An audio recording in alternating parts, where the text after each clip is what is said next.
오늘 블로그 리빌딩 1강이고요. 세 번에 걸쳐가지고 이제 강의를 진행하게 될 텐데, 강의 순서, 오늘은 블로그에 대한 개념적인 부분들에 대해서 한번 잠깐 살펴보고, 수익화 방법, 제가 실제로 어떻게 수익화를 하고 있는지에 대해서 한번 알려드리고, 그 다음에 블로그 주제 결정을 할 때 중요하게 고려해야 되는 요소들. 근데 사실 여기 있는 분들은 지금 이미 주제들이 지금 다 결정돼 있으시잖아요.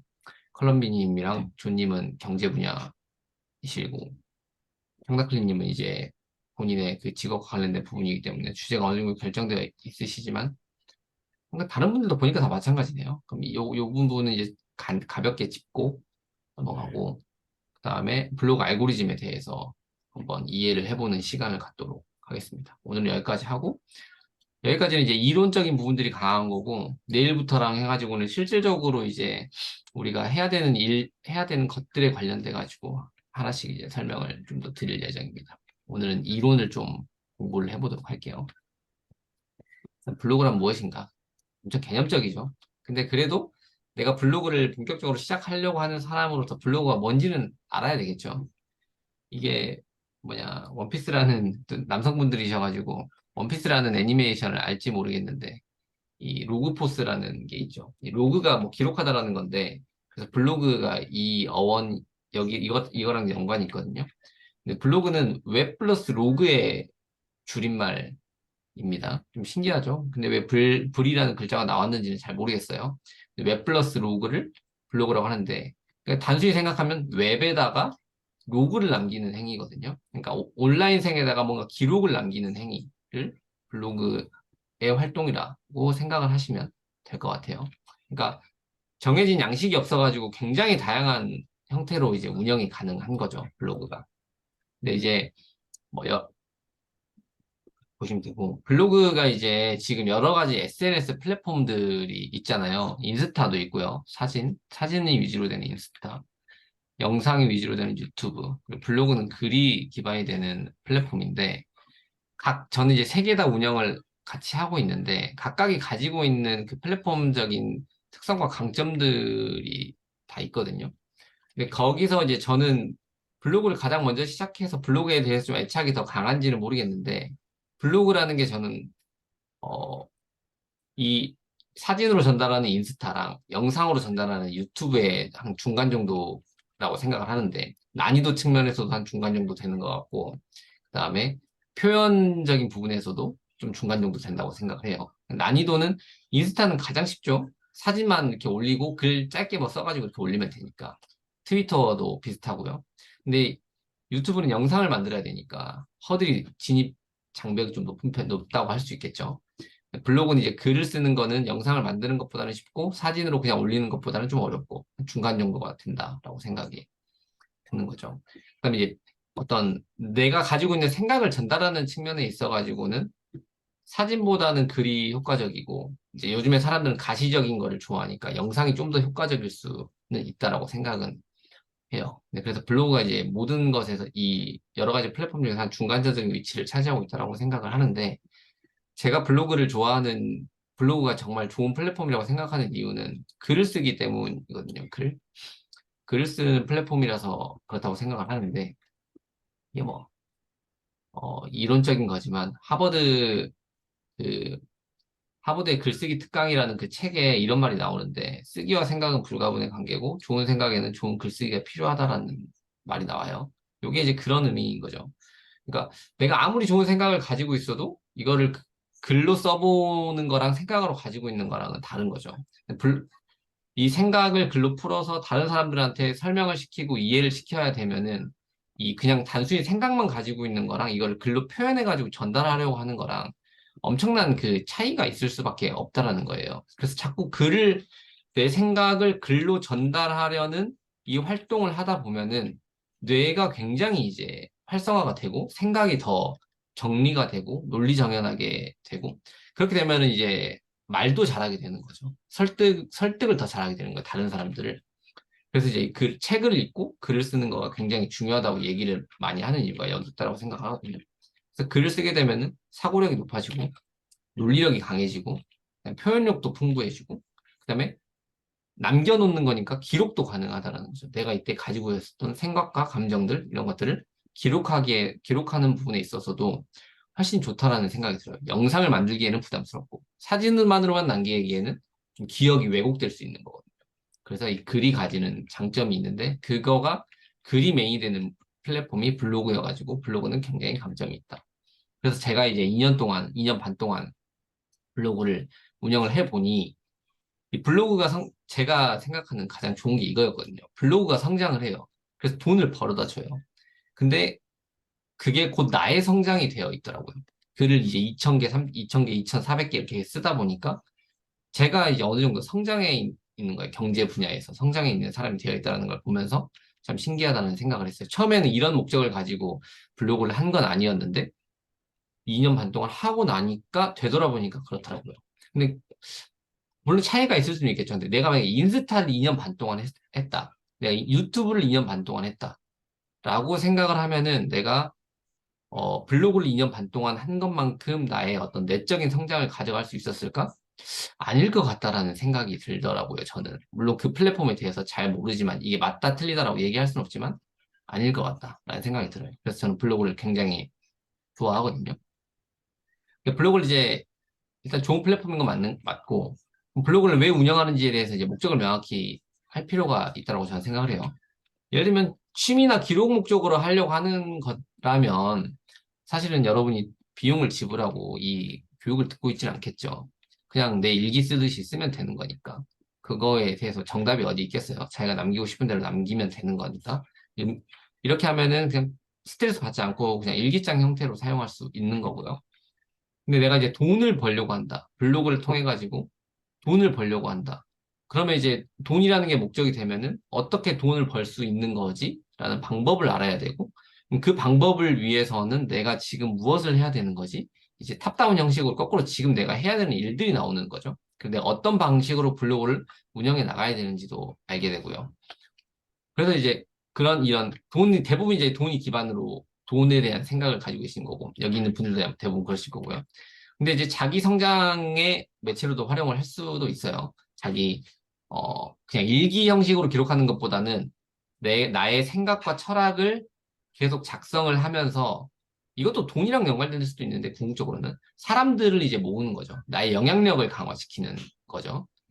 내가 이제 좋은 글을 쓰고 어떤 굉장히 높은 수준의 인사이트를 가진 글을 쓰면은 사람들이 모이기 마련이거든요. 그러면 그 사람들을 모으면은 내가 어떤 힘을 가지게 되는 거예요. 그러면은 이제 내 영향력이 커지게 되고 그게 브랜딩이 되고 그러면은 사실 그게 또 돈으로 전환시킬 수 있는 거죠. 사람들이 모이면 돈이 될 수 있으니까. 예. 근데 이 그런 글을 쓰려면은 굉장히 공부도 많이 필요하고 정보도 많이 수집해야 되고 하기 때문에 그 과정이 곧 나의 성장이 될 수 있다라고 생각을 해가지고 근데 이 자기 성장을 블로그 운영의 목적으로 하는 것도 사실 나쁘지 않다라고 생각을 해요. 장기적으로 운영을 한다는 차원에서 봤을 때. 그래서 결국에는 운영 목적을 좀 더 명확히 할 필요가 있다는 생각이 들어요. 뭐 결국에는 돈이 아니라고 얘기는 할 수는 없겠지만은, 그래도 그러니까 나는 돈을 벌기 위해서 블로그를 한다. 라는 관점을 바라봤을 때, 이 목적을 달성하기 위해서 내가 무엇을 해야 되느냐를 이제 탑다운식으로, 한번 내려가 보도록 할게요. 결국에는 대부분 돈을 이제, 여기 계신 분들이 돈 벌고 싶어서 사실 다 하는 거잖아요. 그쵸? 아니라고는 이야기 하실 분이 없겠죠. 네. 그래서, 어, 그러면 이제 블로그로 돈을 어떻게 버는지 그 방법을 알아야 되겠죠. 그래서 이건 제가 수익 현황을 한번 보여드리면서 이야기를 해보도록 할게요. 첫 번째는 애드포스트인데요. 애드포스트 이게 제 지금 이번 달 수익 그래프인데 저조하죠. 7,000원, 6,000원, 16,000원, 만원, 2,000원, 11,000원, 7,600원 이래요. 요즘에 제가 지금 평일 기준으로 평균 방문자가 한 6천 명 정도 들어오거든요. 제가 요즘에 좀 관리를 소홀히 해가지고. 그렇게 했을 때, 이제 최근 지급액이 이렇게 30만 원 정도가 나오잖아요. 그럼 30만 원이에요. 내가 내 블로그에 글을 써서 네이버가 나한테 공식적으로 주는 돈. 이거는 30만 원이다. 그럼 이 애드포스트라는 걸로 내가 돈을 벌겠다라고 하면은, 절대적이진 않아요. 이게 방문자 수가 얼마가 되면 어느 정도의 수익을 벌 수 있다. 이런 것들이 절대적이진 않거든요. 근데 만 명 정도가 되면 한 50만 원에서 60만 원 정도, 그 정도가 되는 것 같고요. 2만 명 정도가 되면 이제 100만 원을 넘어가는 것 같고, 3만 명 평일 방문자가 3만 명 정도가 되면은 한 200만 원 정도, 그 정도 되는, 그 정도 수준으로 수익을 벌어갈 수 있다라고 생각을 하시면 될 것 같아요. 근데 이게 들쭉날쭉해요. 이 수익 구조 자체가. 에드포스트는, 혹시 다 아시겠지만, 예를 들면, 이렇게, 여기에 이제 보면 이렇게 여기 이렇게 광고를 띄워주잖아요. 이렇게 밑에 광고를 띄워주는데, 이게 이제, 내가 여기 글을 쓰잖아요. 어떤 글을 쓰면은 네이버가 이 글의 주요 키워드들을 추출을 해요. 그리고 이 글로 들어온 사람들이 어떤 니즈를 가지고 있는 사람들인지를 알고 있죠. 데이터를 가지고 있어가지고. 어떤 검색을 해가지고 이 글로 유입됐다. 이런 걸 알고 있어요. 그러면 네이버 입장에서는 광고 효율을 높이려면은 이렇게 광고가 밑에 있으면은 그 사람들이 관심 있을 만한 광고를 띄워줘야 되는 거잖아요. 그래서 키워드마다 매칭이 되어 있는 광고들이 다 달라요. 그러니까 예를 들면 뭐 연필 키워드를 누군가 내가 연필에 대해서 썼다. 그러면 여기에 연필 광고가 들어올 가능성이 높아지는 거고요. 안보험에 관련된 키워드를 썼다. 그럼 여기 안보험에 관련된 키워드 그 광고들이 들어올 확률이 높아져요. 그런데 여기서 이제 중요한 거는 그러면 애드포스트 수익을 높이려면은 이 광고마다 단가가 다 달라요. 이 네이버 광고라는 곳에서 이걸 체크할 수 있거든요. 여기는 네이버 광고라고 검색하면 이렇게 뜨는데 여기 들어와서 여기 이 화면이 나오게 되는데 여기서 키워드 도구라는 곳을 이렇게 들어가 보면 광고 키워드마다 단가를 확인할 수 있어요. 이 광고를 하는데 돈이 얼마나 드느냐. 네, 연필로 이렇게 검색을 해보면 그러면은 이걸 이렇게 추가를 해가지고 월간 예상 실적 보기를 눌러보면 얘는 단가가 여기 보면은 이제 340원으로 내가 입찰을 했을 때부터 노출이 한 42회 노출된다는 거예요. 내가 340원을 지불을 하면은 하루에 42번 누군가한테 노출시킬 수 있다는 거죠. 그럼 돈을 많이 지불하면은 당연히 노출을 더 많이 시켜주는 거예요. 네이버가. 네이버가 이런 광고 수익으로 사실 먹고 사는 기업이잖아요. 그래서 이렇게 비용을 많이 줄수록 노출 횟수가 높아지는데 연필 키워드는 이렇게 한 300 얼마예요. 근데 안보험 키워드 이런 것들은 단가가 높을 수밖에 없겠죠. 왜냐면 이거는 한 번 구매로 전환돼봤자 뭐 만 원 이내 수준으로 판매가 이루어질 건데 안보험 이런 거로 하면 굉장히 오랜 기간 동안 뭐 비용이 많이 들어가는 걸로 구매 전환이 이루어질 수 있잖아요. 그러니까 애초에 입찰하는 가격대가 높은 거예요. 그러니까 그게 뭐 14,000원, 15,000원 이렇게 돼버리는 거죠. 노출시키려면 애초에 입찰 가격 자체가 높은 거예요. 그렇게 되면은 내가 글을 썼을 때 이렇게 광고 단가가 높은 키워드들이 여기, 음, 내 그 애드 포스트에 달려야 사람들이 클릭을 했을 때 이게 네이버가 벌어들이는 돈이 커지고 그에 대한 수익을 블로거한테 더 많이 배분을 해줄 수 있게 되는 거거든요.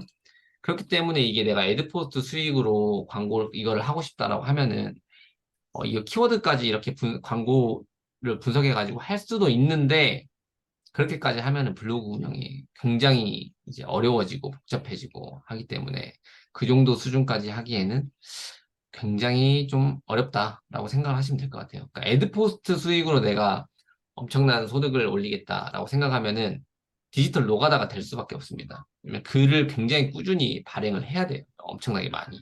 그렇기 때문에 이거는 이 수익만으로는 제가 생각할 때는 블로그 수익에 딱 한계가 올 수 있다라고 이야기를 드릴 수 있을 것 같고요. 그다음에 광고 제휴 수익인데 이거는 내 블로그가 어떤 키워드로 노출이 되어 있으면 사람들이 이제 내 상품 광고 좀 해주세요라고 이제 하면서 이제 돈을 지급해 주는 거죠. 돈이나 상품을 지급해 주는 거. 그거를 이제 할 수 있는 거고 어, 이거 같은 경우에는 저는 이렇게 제휴가 많이 6월에도 꽤 많이 들어왔는데 6월에 제가 광고를 많이 했어요. 광고를 한 걸 보니까 그 계약한 금액이 350만 원 정도 수준이 되고, 실제로 저한테 수익으로 들어온 게 245만 원 정도가 되거든요. 그러니까 제가 다른 사람들의 그 상품이나 그 서비스를 홍보를 해주고 벌어들인 수익이라는 거죠. 이게, 근데 이거는 이제 블로그가 규모가 커질수록 그 나의 가치가 높아지기 때문에 블로그가 강하면 강할수록. 왜냐면 내 블로그가 강하면 상위 노출을 시킬 수 있는 가능성이 높아지는 거고, 그러면은 그리고 상위 노출되는 기간도 길어질 수 있는 거고. 그러면은 그 사람이 나한테 광고를 요청을 하려면은 더 비싼 돈을 줘야 된다는 거죠. 저 같은 경우는 지금 평균적으로 15만 원을 받거든요. 글 하나 써주는데. 근데 저보다 더 센 블로거들은 뭐 20만 원, 30만 원도 받고, 또 뭐, 키워드에 따라가지고 비용을 다르게 받기도 하고, 그렇게 하거든요.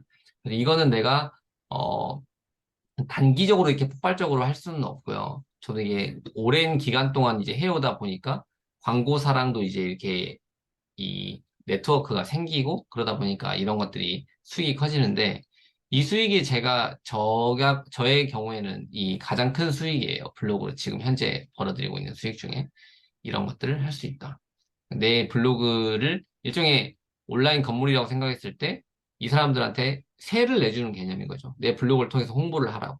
세제를 내주는 개념이라고 그래서 생각하시면 될 것 같고 그래서 이제 저는 블로그가 온라인 건물이다라고 생각을 하거든요. 그렇게 생각하시면 될 것 같고요. 그다음에 레퍼럴. 레퍼럴이라는 거는 이거는 일종의 추천인 제도예요. 우리가 흔히 말하면 이제 쿠팡 파트너스 이런 거 있거든요. 쿠팡 파트너스는 아실지 모르겠는데 쿠팡 파트너스라는 거는 내 블로그에다가 내가 쿠팡에서 어떤 상품을 샀어요. 근데 그 상품을 내가 내 블로그에 리뷰를 해요. 리뷰를 하고 그 상품 링크를 거기 딱 달아놔요. 쿠팡 파트너스 여기서 이제 링크를 가지고 와가지고. 그러면 그 사람이 그 링크를 통해서 들어와가지고 구매를 하잖아요.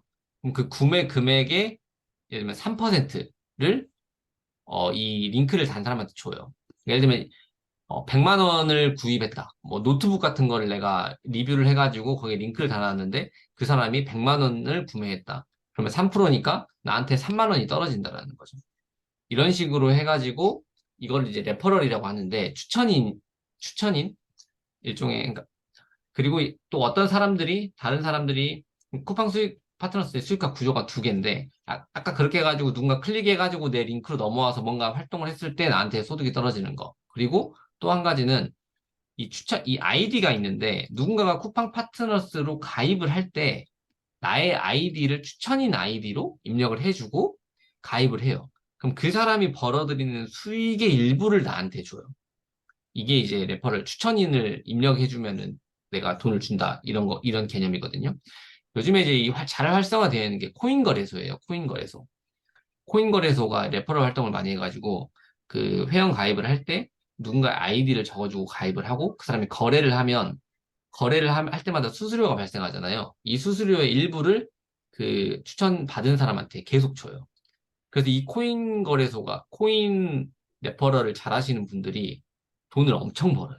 생각보다 돈을 진짜 많이 벌거든요. 그래서 그 유튜버 중에 바코드라는 사람도 있는데 그 사람이 코인 유명한 유튜버인데 레퍼럴 수익으로 한 달에만 수십억 원을 번다고 해요. 그래서 그 사람 때문에 이런 부분들이 그 문제가 돼가지고 이런 것에 대한, 왜냐면 가상자산 지금 그거에 대한 세금이나 이런 게 없잖아요. 세금도 없고 뭐 보호할 수 있는 법적인 제도들이 없으니까 그런 거 빨리 말해야 된다라고 계속 논란이 되고 있기도 하거든요.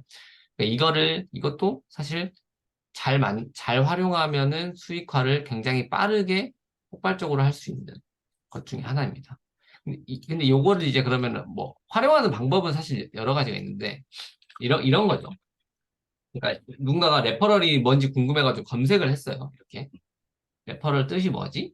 이렇게 검색을 했는데 보면은 레퍼럴 뜻 뭐 있죠. 근데 여기 이제 제 글이 있는 거거든요. 예를 들면 레퍼럴 뜻 뭐야 이거 이렇게 해가지고 이제 이거를 한번 볼까 이게 무슨 뜻인지 해가지고 들어왔어요. 들어와서 보니까 이거에 대해서 설명을 해주고 마지막에 이제 추천인 내 거 입력해주면은 좀 뭐 싸게 거래할 수 있다. 뭐 이런 식인 거죠. 이렇게 해가지고 이 사람이 이걸 들어가서 내 아이디를 추천인으로 넣고 가입하면 그 사람이 이제 나의 어떤 그 일종의 다단계랑 비슷하다고 보셔도 돼요. 이 사람이 내 하위 구조로 들어오게 되고 그 사람이 거래하면 계속 나한테 수수료가 들어오는 거예요. 그러니까 이 하위 구조가 계속 많아지면 많아질수록 수익이 늘어나는 속도가 이제 기하급수로 증가할 수 있다는 거죠. 그래서 이런 구조가 있고요. 그다음에 블로그 대행. 이거는 내가 글을 쓰는 능력이 출중하거나 아니면 내 블로그 운영하는 능력이 어느 정도 검증이 된 사람들이 활용할 수 있는 거거든요. 쿠팡 파트너스나 뭐 그런 데에, 아니, 크몽이나 이런 사이트 가보면은 이 대행을 해주는 사람들도 많아요. 저 같은 경우 지금 예전에 그 시그널 플래너라는 보험 앱에서 그 블로그 대행을 찾았을 때 제가 기자단이 그 돼가지고 한 적이 있었고, 지금도 이제 하고 있거든요. 지금은 이제 네이버 경제 인플루언서인데 업체에서 운영하는 블로그들이 있어요. 뭐 보험사도 있을 수 있고, 뭐 공식 기관들이 있을 수도 있죠. 그럼 그 사람들한테 내가 글을 작성해가지고 그냥 보내주는 거예요. 내 블로그에 발행은 하진 않는데 내가 글을 작성해서 보내주는 거죠. 상위 노출이 잘 될 수 있는 글을 작성해서 보내주면 그것에 대한 수수료를 받는 방법이 있습니다. 다음은 이제 광고, 상품 판매가 있는데 이것도 아까 그거랑 마찬가지예요. 예를 들면은 내가 판매할 수 있는 상품이 있다. 예전에 제가 해외 구매 대행을 했었어요. 중국에서 이제 물건을 대행하는 일을 했었는데, 그때 별지식이라는 이제 고출력 레이저 포인트를 판매를 한 적이 있었거든요. 근데 제가 이렇게 했어요. 별지식이라고 검색했을 때, 그러면은 내 상품이 홍보될 수 있으면 좋겠어. 라고 생각을 하고, 이렇게 제가 리뷰를 하나 스스로 썼어요. 근데 아직도 지금 이게 2년이 넘었는데, 거의 2년 가까이 됐는데, 아직도 상위 노출이 되고 있거든요. 이거를 그럼 클릭을 딱 해서 들어왔는데 별 지식이에 대한 리뷰가 제가 이제 리뷰를 한 거죠. 리뷰가 되어 있고 이제 여기 밑에 링크가 이렇게 달려 있는 거죠. 제 스마트 스토어로 연결하는 링크가 달려 있는 거예요.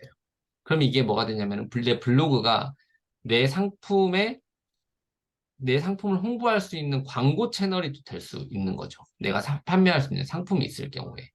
그러면 이거는 이제 내가 네이버에 광고비를 지불하고 비용을 지불하고 광고를 하지 않아도 훨씬 더 사람들한테 접근성이 좋고 그 뭐라고 해야 될까요? 설득력 있는 글로 내 구매로 전환을 일으킬 수 있기 때문에 굉장히 유리할 수 있죠. 저도 이거를 제 상품이 왜냐면 이렇게 검색했을 때 쇼핑 탭이 먼저 뜨는데 여기 1페이지에는 노출이 어려워요. 스마트 스토어라는 거를 또 저도 하면서 느꼈는데 이게 어렵거든요. 근데 이게 여기에 노출되니까 사람들이 리뷰를 좀 정확히 보고 싶을 때 이렇게 들어와가지고 이제 구매로 전환되는 경우들이 굉장히 많았거든요. 이렇게 하면은 내 상품을 홍보하는 효과도 충분히 거둘 수 있다라고 생각을 해보시면 될 것 같아요. 그래서 이 5가지 여러 가지들이 있을 수 있죠. 여기서의 상품이 이제 내가 뭐 전자책을 판매하거나 어떤 커리큘럼을 판매하거나 할 때도 이제, 광고의 수단으로서 활용을 하는 거니까 크게 이 5가지 범주로 구분해가지고 수익화를 할 수 있다라고 생각을 하시면 될 것 같은데 이걸 알아야 내가 장기적으로 어떤 방법을 통해서 블로그를 통해서 수익화를 해야 되겠다라는 감을 잡고 갈 수 있거든요.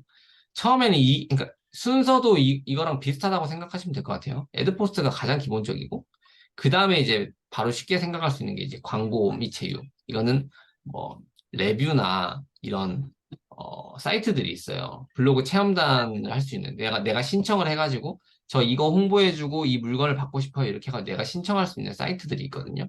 그런 사이트들을 통해서 내가 수익화를 할 수 있는 거. 근데 경제 분야는 별로 없어요. 이런 것들이. 그러니까 없는데 나중에 이제 이거는 어떤 서비스 이렇게 다이렉트로 연결이 되는 경우들이 많아서 그걸 통해서 이제 수익화를 하는 것들이 많은 거죠. 여기 계시는 분들은 지금 요 수익화 방법들이랑은 조금 다들 거리가 있으시긴 한데 그래도 요거는 그래서 요것 중에 이거를 이제 수익화 방법이 결정이 되면 운영 방법이 나오거든요. 이것들이 결정이 돼야 내가 어떤 방향으로 나갈 것인가. 예를 들면 최근에 이제 예를 들면 그 주부나 이런 분들은 경제 분야로 운영을 해도 뭔가 그런 글을 쓰는 걸 어려워하는 분들이 많거든요. 근데 앱테크, 짠테크 이런 거를 하는 건 쉽단 말이에요. 핸드폰에 이제 캐시워크 이런 거 설치해가지고 막 하고 하는 것들. 근데 그런 것들도 이제 추천인 제도가 있어요. 그래서 제가 얼마 전에 그분은 이제 앱테크를 계속 글을 쓰시길래 그분한테는 제가 이 방향으로 하셔야 된다. 블로그 운영을. 그래가지고 월 단위로 앱테크 수익에 대해서 매월 정리를 하고 그 월 단위 수익을 정리를 하면서 거기에 추천인을 계속 넣어라. 그러면 월 단위, 그러면 이 사람들이 당신의 블로그를 보다가 자기도 앱테크에 관심이 생기면은 당신을 추천인으로 입력을 해가지고 계속 가입을 하게 될 거고, 그럼 그 규모가 커지면 커질수록 수익이 점점 증가하게 될 거다. 그래서 매일 월 단위로 결산을 해라. 이런 식으로 이제 제가 조언을 해드렸었거든요. 그리고 실제로 그렇게 해서 방문자 수도 늘어나고, 그다음에 수익도 점점 높아지고 있어요. 그러니까 그런 방법처럼 본인이 어떤 방향으로 운영을 해야겠다는 걸 결정을 해야 내가 지금 글을 어떤 주기에 사람들이 원하는 어떤 정보들을 계속 전달을 해 나갈 것인가. 그리고 빌드업을 해야 되는 거거든요. 왜냐면은 블로그 대행 이런 걸 내가 해주고 싶으면 내 블로그 능력을 검증을 해야 되는 거니까 상위 노출을 잘 시켜야 되고 필력이 굉장히 좋아야 된다는 거죠. 이런 걸 하려면은. 그러면 내가 어떤 글을 쓸 때 굉장히 좀 이렇게 심혈을 기울여서 잘 써야 되는 거고 광고를 하려면은 내가 또 이것도 기본적으로 상위 노출은 돼야 되지만 구매 전환을 일으킬 수 있어야 되는 거니까 그 상세 페이지 같은 글을 또 잘 쓰는 능력들이 필요하거든요. 마케팅적인 부분의 능력들이. 그럼 그런 부분들에 대해서 조금 더 내가 더 연구하고 접근을 하면서 블로그를 운영을 해야 된다는 거죠. 그래서 이런 방법들을 통해 가지고 이제 수익화를 하면은 내가 지금 뭘 해야 되는구나 라고 거꾸로 이제 결정을 할 수 있다라는 이야기를 드리고 싶고요. 주제를 이제 정해야 되는데 주제를 정하는 거는 이거는 좀 빠르게 넘어갈게요. 대부분 여기 계신 분들 지금 주제가 정해져 있다라고 생각이 드는데 혹시 맞으신가요? 컬럼비님 어제 컬럼비님은 경제 분야라고 하셨었고 존님도 경제 분야 맞으시죠? 아, 네. 저는 경제긴 한데, 좀 홍보가 좀 네. 더 코칭된 것 같아요. 아, 경제 그니까, 분야인데 회사 그러니까 일종의 브랜딩을 해가지고 나의 회사를 홍보하는 형태로 그쵸. 제가 음, 소속된 회사를 홍보하는 목적으로 만들었는데, 네. 그게 지금 일단은 제 가장 큰 목적이면서, 뭐 이제 경제 분야는 좀 부주제로 가는 거라고 좀 생각하고 있긴 하거든요. 아, 그러면 그 뭐냐 회사는 경제 뭐 금융 쪽인가요? 아니면 또 다른 쪽이신가요? 아니, 약간 저희가 이제 기업 컨설팅 아, 회사라서 네. 그런 쪽이다 보니까 경제랑은 조금 더 밀접하다고 보면 될 것 같아요. 아, 청다클리님은 본인 하고 있는 일에 대한 마케팅을 목적으로 이제 하시는 거고요. 그래서 사실 주제는 이제 크게 변동이 없을 것 같아요. 주제는 거의 픽스된 거라고는 생각이 들어가지고 간단히 넘어갈게요. 그냥 중요성만 짚어보고 넘어갈게요. 주제는 이제 네이버 이거 블로그 주제가 31가지가 있는데 이 중에서 이제 네이버 인플루언서랑 직접적으로 연관되어 있는 주제들을 하는 게 또 맞거든요. 이제 빨간색으로 표시된 것들이 네이버 인플루언서랑 직접적으로 다이렉트 연결되어 있는 거. 예를 들면 내가 사진을 찍는 사진 작가인데 글을 사진으로 계속 발행하면은 이게 애매한 거예요, 이게. 내가 인플루언서도 나중에 신청하고 이런 것도 돼야 되는데 나 뭘로 신청해야 되지? 나 사진에 대한 내용만 적고 있는데 이렇게 되는 거죠. 뭐 또 연결을 시키려면 그러니까 내가 애초에 아무 생각 없이 접근하면은 이걸 잘못 선택해가지고 사진에 대해서만 계속 올리고 이렇게 하면은 안 된다는 거죠. 근데 사진을 찍으면 뭐 사진 찍는 카메라랑 카메라에 대해서 내가 좀 더 집중해서 하겠다. 그러면 이게 IT 분야를 이렇게 연결시킬 수 있는 거예요. 근데 내가 이런 것들을 생각하지 않고 있으면 나중에 이게 좀 모호해지는 것들이 있거든요. 그래서 내가 이 주제를 나중에 결국에 내가 그래도 이 네이버 블로그 운영하면은 중장기적으로 봤을 때 인플루언서는 꼭 돼야 되기 때문에 나는 그러면은 어떤 분야로 내가 그 내 블로그에 색을 입힐 것인가를 처음부터 좀 고민을 해야 된다는 거죠. 그러니까 지금 컬럼비님 같은 경우에는 비즈니스 경제 분야이실 거고 청다클리님이 이제 조금 애매하죠. 청다클리님이 어, 인테리어나 뭐 다이 이런 걸 수도 있고 아니면 일상 어디지? 리빙일 수도 있고 그렇죠. 그런 일상 이런 것 있을 수도 있고요. 그러니까 그건 주제는 이제 결정을 하셔가지고 가셔야 되는데 근데 청다클리님은 인플루언서도 뭐 되시면은 좋지만은 당장 그것보다는 마케팅의 효과가 좀 더 커야 되니까. 네. 근데 이 부분도 일단은 1차적으로는 고려를 해야 된다. 라고 이해하시면 될 것 같고. 이거는 네이버 알고리즘 C랭크를 봤을 때 한 가지만 잘하는 게 블로그 운영에는 훨씬 유리해요. 그러니까 다른 것들을 많이 이게 조금 이거는 또 선택 사항이긴 하거든요. 예를 들면 그러니까 C랭크 자체 경제 비즈니스가 있고 육아 결혼이 있어요. 그러면은 당연히 내가 육아 결혼이랑 육아 결혼 경제 비즈니스 두 개를 같이 운영하는 것보다 육아 결혼만 운영하고 경제 비즈니스만 운영하고 이게 훨씬 더 한 가지 주제로만 운영하는 게 훨씬 전문적이라는 거죠.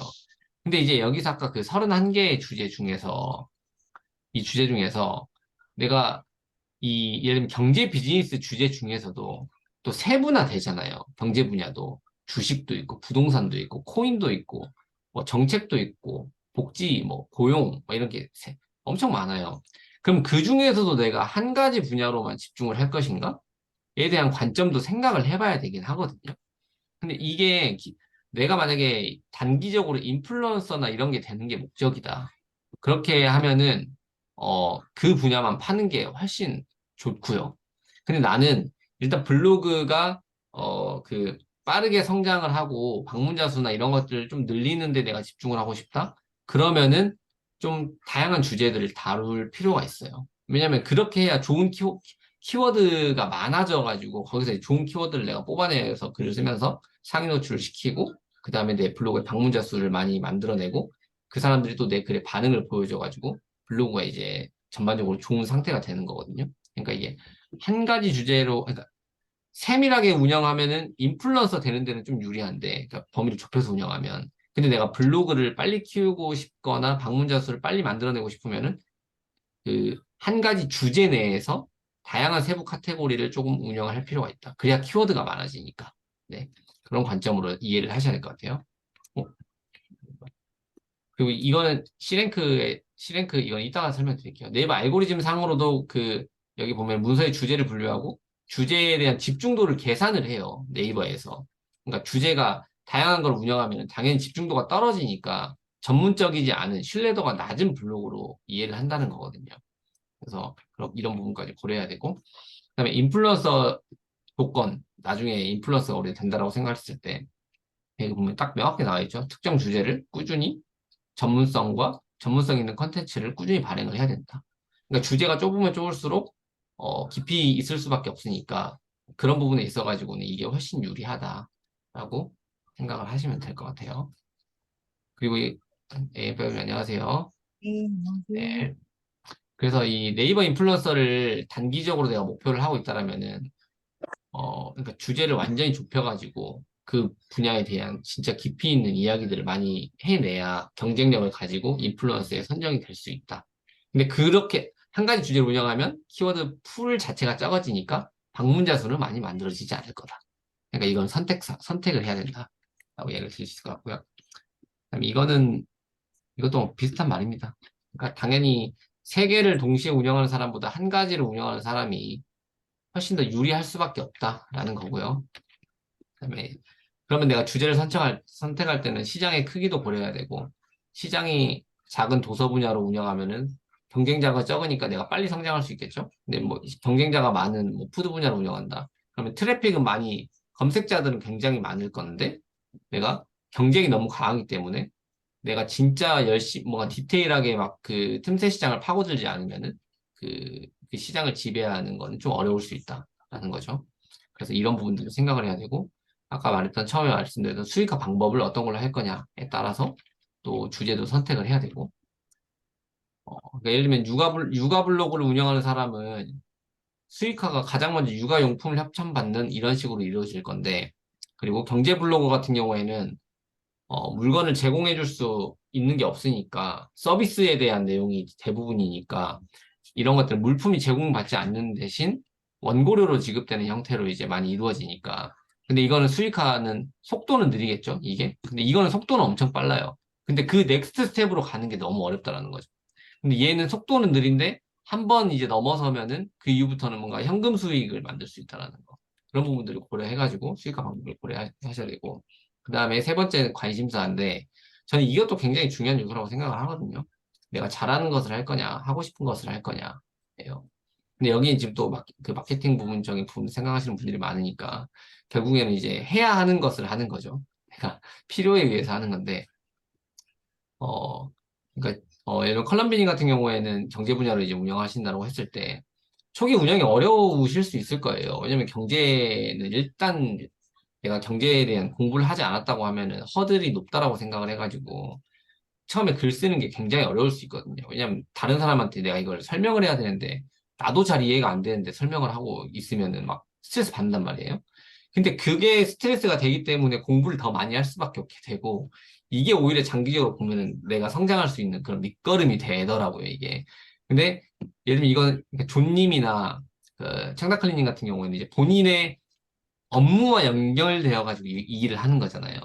그러면 예를 들면 글을 쓰기는 쉬울 거예요. 왜냐면 내가 내 일에 대한 그걸 쓰는 거니까 전문적으로 쓰기는 쉽겠죠. 근데 이게 이제 일의 연속성이 되면은 이게 좀 스트레스가 또 될 수도 있다라는 거죠. 그래서 이런 부분들을 잘 고려를 하셔가지고 하시면 이 고려를 해서 주제를 선택을 해야 된다라고 이야기를 드리는 거고요. 이건 가볍게 넘어가도록 하겠습니다. 저는 경제 비즈니스를 추천을 많이 해요. 경제 비즈니스 분야를. 왜냐면 이게 결국에는 돈 공부는 누구나 해야 되는 거고, 우리가 블로그도 돈을 벌려고 하는 거기 때문에 돈 공부를 하려면 경제 비즈니스 분야를 운영하는 게 굉장히 도움이 많이 되더라고요. 그래서 저는 이걸 추천하지만 각자의 목적을 가지고 운영하시면 되겠습니다. 네. 그래서 이렇게 이제 원래는 요게 앞부분을 제가 설명하는데 그 많은 시간을 좀 할애하긴 하거든요. 왜냐면 이 개념을 좀 정확하게 설명을 드리고 싶어가지고. 근데 지금 대부분 이제 지금 주제가 다 정해져 있으신 분들이다 보니 요것들에 대해 가지고는 깊이 있게 설명을 드리진 않았어요. 그러니까 가볍게 이제 훑어보는 정도로 하고 넘어간 거고요. 근데 이제 원래 쉬는 시간이 이 타이밍에 가져야 되는데 좀 쉬었다 할까요? 바로 할까요? 좀 쉬었다 할까요? 5분만 쉬었다 할까요? 네. 네, 5분 쉬었다가 하겠습니다. 45분에 할게요. 네, 네.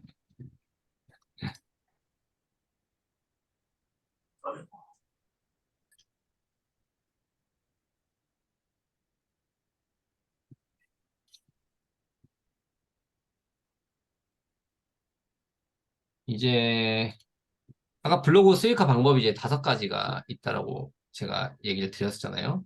애드포스트 광고 지원, 레퍼럴, 블로그 대행 광고.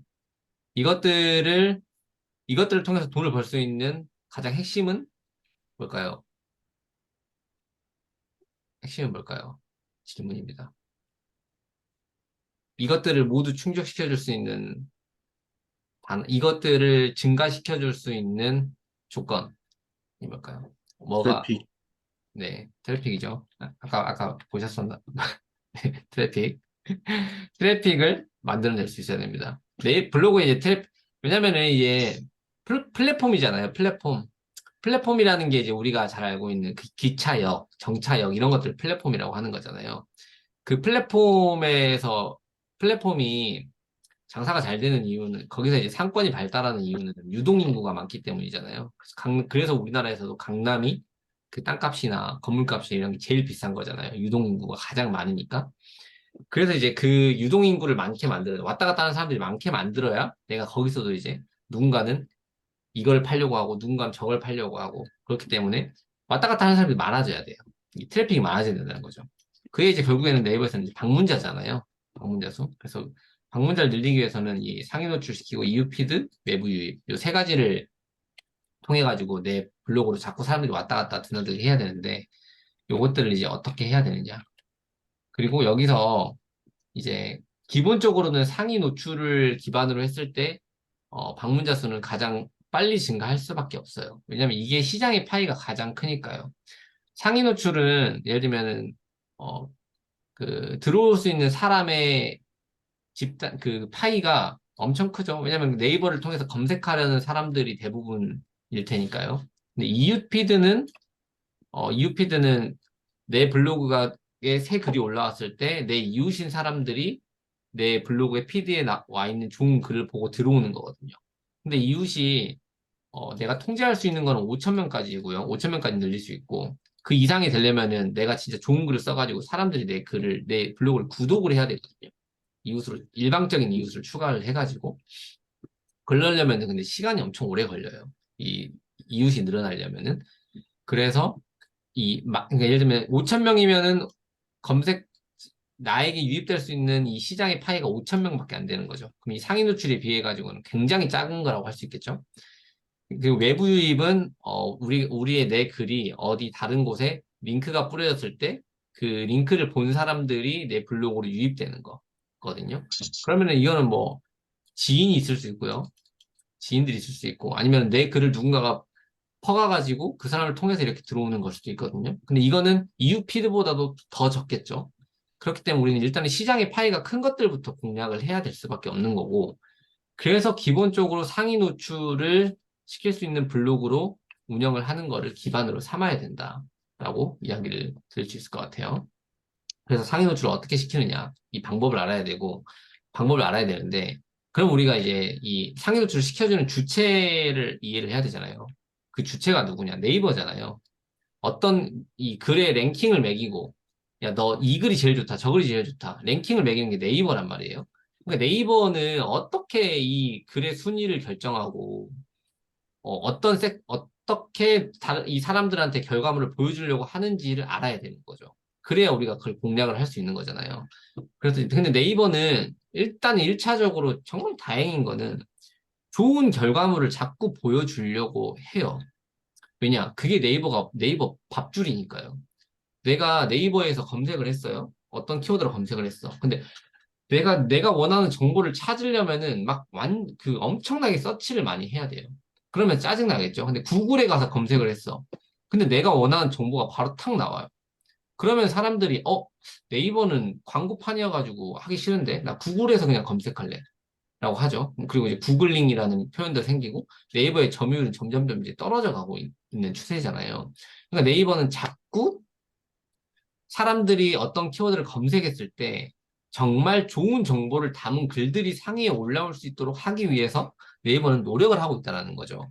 그럼 그것들을 이제 걸러낼 수 있는 기술력들이 필요한 건데 그런 것들을 이제 기술력도 발전하니까 이게 일종의 알고리즘을 돌렸을 때 좋은 글을 평가하게 되는데 그래서 그 알고리즘이 이제 어떻게 적용되는지를 우리가 이해를 해야 되는 거죠. 그래서 이 알고리즘, 네이버가 좋은 글을 어떻게 평가하느냐. 처음에는 이제 뭐 리브라나 소나 이런 것들이 있었어요. 리브라는 뭐 신뢰성 높은 출처에서 좋은 정보가 나온다. 그러니까 블로그에서도 요즘 공식 뭐 협회라던가 어떤 사이트라던가 그런 곳이 신뢰성 있는 곳이잖아요. 그런 곳에서 좋은 정보가 나오는 거는 뭐 당연한 거다. 그래서 이런 것들이 노출이 처음에 잘 되게 했었고. 근데 이제 이렇게 되다 보니까 이렇게 되고 뭐 불법 복제를 해가지고 막 그냥 컨트롤 CV 하는 경우들이 많이 생겨가지고 이제 뭐 소나라는 것들이 생겼는데 이것들은 지금이 적용되는 것들이 아니어가지고 역사 속으로 사라진 알고리즘이라고 보시면 될 것 같고요. 네이버가 이제 가장 네이버 상위 노출 랭킹을 결정하는 데 있어가지고 근간이 되는 게 C랭크거든요. C랭크. C랭크라는 건데 이거는 이제 흔히 이것도 출처의 신뢰도는 맞아요. 그러니까 블로그가 얼마나 신뢰성이 있는 블로그인가, 블로그 자체가 얼마나 좋은 블로그인가, 이거거든요. 그럼 이거를 이제 평가할 수 있는 요소들이 또 여러 가지가 있고요. 그래서 이제 우리는 그거에 대해서도 알아야 되는 거죠. 뭘로 평가를 하느냐. 그러니까 신뢰도가 있는 블로그냐, 없는 블로그냐. 그리고 이 다이아로직은, 근데 이거에 한계점이 있어가지고 다이아로직이 나왔어요. 다이아로직은 이제 글 하나에 집중하는 거예요. 그러니까 신뢰도 있는 블로그들만 노출시켜주면은 새로 진입하는 사람들은 너무 진입 장벽이 어렵거든요. 그러니까 고인물이 이제 완전히 시장을 다 장악해버리는 문제들이 생기니까 글 하나 자체의 품질이 좋은 글은 상위 노출시킬 수 있는 기회를 주는 거예요.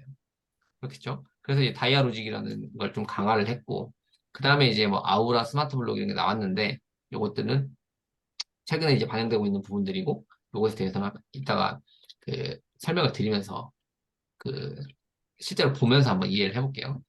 첫 번째 C랭크인데 C랭크는 랭크가 들어가죠. 그러니까 랭킹을 매기는 거예요. 문서의 랭킹이라기보다는 이거는 블로그의 랭킹을 매긴다라고 생각하시면 돼요. 이 블로그가 몇 등이냐. 그래서 흔히 이제 C랭크를 블로그 지수라고 우리가 많이 표현하잖아요. 블로그 지수라는 표현을 하거든요. 그래서 뭐 이렇게 얘기하죠. 준체 1, 뭐 준체 2, 준체 3, 준체 4, 준체 5, 준체 6, 뭐 최적화 1, 최적화 2, 최적화 3 이런 식으로 얘기를 하거든요. 이 업계에서는. 네이버에서는 공식적으로 이 용어를 사용하고 있지는 않아요. 근데 블로그를 하는 사람들 사이에서는 이 용어가 대중적이고 일반적으로 적용이 되고 있어요. 그래서 준체 1에서 6으로 갈수록 블로그 상태가 좋은, C랭크, 블로그 지수가 높은 거고, 최적 1에서 3으로 갈수록 이 블로그 지수가 높고 좋다라고 생각을 하시면 돼요. 그래서 그러니까, 이거를 알려주는 사이트들이 많이 있어요. 엔데브라는 데도 있고, 뭐, 블로그 연구소, 뭐, 이런 것들 막 많이 있는데, 근데 다 자기들만의 기준을 가지고 이런 랭킹을 제공해주고 있는 거기 때문에 절대적이진 않아요. 어떤 사이트라도. 왜냐면 걔네들이 네이버는 아니니까. 절대적이진 않는데 참고용으로 이런 것들을 어쨌든 걔네들도 뭔가 알고리즘에 맞는 기준을 충족시켜서 이제 순위를 매기고 하는 거기 때문에 그런 부분들을 내가 블로그 운영하는데 참고를 할 수는 있다. 라고 생각을 하시면 될 것 같고. 그래서 이 C랭크라는 거는 일단 이게 개념도인데 맥락, 내용, 연결된 소비 생산 어렵죠. 그래서 이런 것들을 가지고 크리에이터, 그러니까 이 블로그 자체의 신뢰도와 인기도를 평가한다라는 건데 그러면은 이거를 결국에는 그 C랭크라는 거는 너 블로그는 몇 점이야 이렇게 점수를 알려주는 거란 말이죠. 너의 전체적인 블로그 점수는 50점이야, 70점이야, 80점이야, 90점이야 이렇게 알려주는 거예요. 채점 근데 그러면 뭘로 채점할 거냐 이게 중요하잖아요. 그래서 이제 네이버에서 이런 거 다 공개되어 있는 거거든요. 6가지 요소를 가지고 평가를 한다라는 겁니다. 그 C랭크 평가를 이 6가지 요소를 가지고 첫 번째는 이제 블로그 컬렉션인데 블로그 컬렉션은 기본적으로 문서의 품질이에요. 이 블로그에서 나오고 있는 문서의 품질을 본다는 거거든요. 근데 이 문서의 품질이 뭐냐면은 아주 그냥 상식적인 거예요. 제목, 제목이 있을 거 아니에요? 제목이 있고, 그다음에 문서의 내용이 있고, 뭐 이미지가 들어가고, 링크가 들어가고, 막 이런 것들이 막 다양하게 들어가겠죠? 근데 이것들이 다 한 가지 주제를 어우르고 있는 한 가지 얘기를 하고 있느냐라는 거죠. 그러니까 글의 제목에는 A라고 써놓고 본문에는 B를 쓰고 있고 사진은 C를 쓰고 있고 링크는 D를 달아놨어요. 그럼 이 글은 그냥 기본적으로 누가 봐도 이거는 완전히 안 좋은 글이잖아요. 그러니까 이런 것들을 기본 정보를 이제 참고하는 거죠. 그리고 그리고 글자 수가 완전 적은 글보다는 조금 더 적절하게 있는 글이 좋은 글로 평가될 가능성이 높겠죠. 예를 들면 100자 쓴 글보다 당연히 1000자 쓴 글이 좋은 정보를 많이 담고 있다고 생각할 수 있겠죠. 그러니까 그런 기본 정보들을 기본으로 평가해가지고 C랭크를 평가하는 하나의 요소로 하고 있다라는 거고요.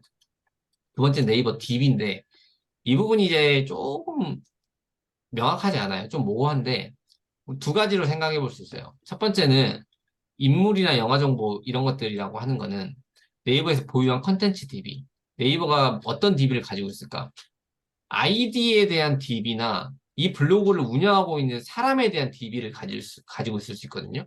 이게 뭐냐면은 요즘에는 네이버 인플루언서도 그렇고 어떤 직업을 가진 사람이 네이버 인물 정보 이런 걸 등록할 수 있어요. 나에 대한 인물 정보를 등록할 수 있거든요. 거기에 이제 등록이 되어 있는 사람이 운영하는 블로그다. 그러면 이 사람이 예를 들면 자기의 신분을, 공적인 신분을 오픈을 하고 활동을 하는 거잖아요. 그러면 이게 좀 더 신뢰도가 있는 블로그라고 평가를 한다는 거죠. 네, 그래서 이제 인물 정보를 등록해 놓으면은 블로그에 좀 더 긍정적인 평가를 받을 수 있다라는 얘기가 이런 데서 나오는 거고, 그 다음에 이제 또 이 하나의 아이디를 가지고 우리가 활동을 여러 가지로 하잖아요. 네이버의 이 아이디를 가지고 네이버 밴드가 있을 수도 있고 뭐 카페도 있을 수도 있고 뭐 다른 곳에서 활동을 많이 할 거란 말이에요. 근데 그런 여타 활동에서 예를 들면 부정행위를 자꾸 하는 아이디다. 부정행위에 대한 DB가 많이 쌓여 있는 아이디다. 그 아이디로 운영하는 블로그다. 이렇게 하면은 이게 부정적인 영향을 끼칠 수도 있다라고 평가를 할 수 있다라는 거죠. 그렇게 해가지고 이제 그러니까 이 계속 부정적인 행위, 욕설하고 도배하고 하는 이 아이디가 좋은 블로그를 운영할 가능성이 매우 낮다. 이렇게 이제 평가를 한다라고 보시면 되는 거죠. 그래서 가능하면 내가 인물 정보를 등록할 수 있는 사람이면은 블로그 운영을 위해서 등록을 하는 게 좋고, 그다음에 아이디도 뭐 내가 별탈 없이 운영했으면 사실 이게 큰 차이는 없다라고 생각을 하니까 그런 부분에 있어서 예를 들면 뭐 문제가 좀 있다라고 생각되면은 아예 새로운 아이디를 만들어서 하는 것도 하나의 방법이 될 수 있겠죠. 근데 이거는 조금 가중치는 떨어지지 않을까 이렇게 평가를 하고 있습니다. 서치로그인데 서치로그는 네이버 검색 이용자의 검색 로그 데이터를 이용해 문서 출처 인기도를 계산한다라는 거거든요. 이거는 그러니까 이 키워드에 주목을 해야 되는데 인기도예요. 인기도라는 거는 사람들이 네이버에서 검색을 해가지고 들어올 거 아니에요.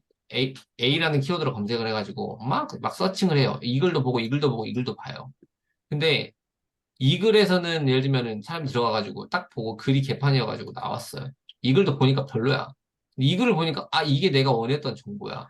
그러면은 이게 사람들이 A 키워드를 검색했을 때 이 세 개의 글을 봤을 때 이 글의 정보가 가장 정답이라고 가깝게 평가를 한다는 거잖아요. 그러니까 이 글은 인기도가 높은 글이라는 거예요. 사람들이 충분히 소비를 하는 글이라는 거죠. 그리고 그러니까 이런 인기도가 높은 글들을 많이 가지고 있으면은 조금 더 좋은 블로그다라고 좋은 글을 생산해내는 블로그다라고 평가를 할 수 있다라는 거죠. 그럼 체인스코어는 웹문서, 사이트, 뉴스, 다른 출처에서의 관심 정도라는 건데, 이거는 누군가가 글을 쓴 다음에 내 글을 퍼가요. 그러니까 이거는 체인 스코어니까 내 글을 링크로 이렇게 들어와가지고 내 글로 이렇게 외부에서 링크로 들어와가지고 접속자가 많아.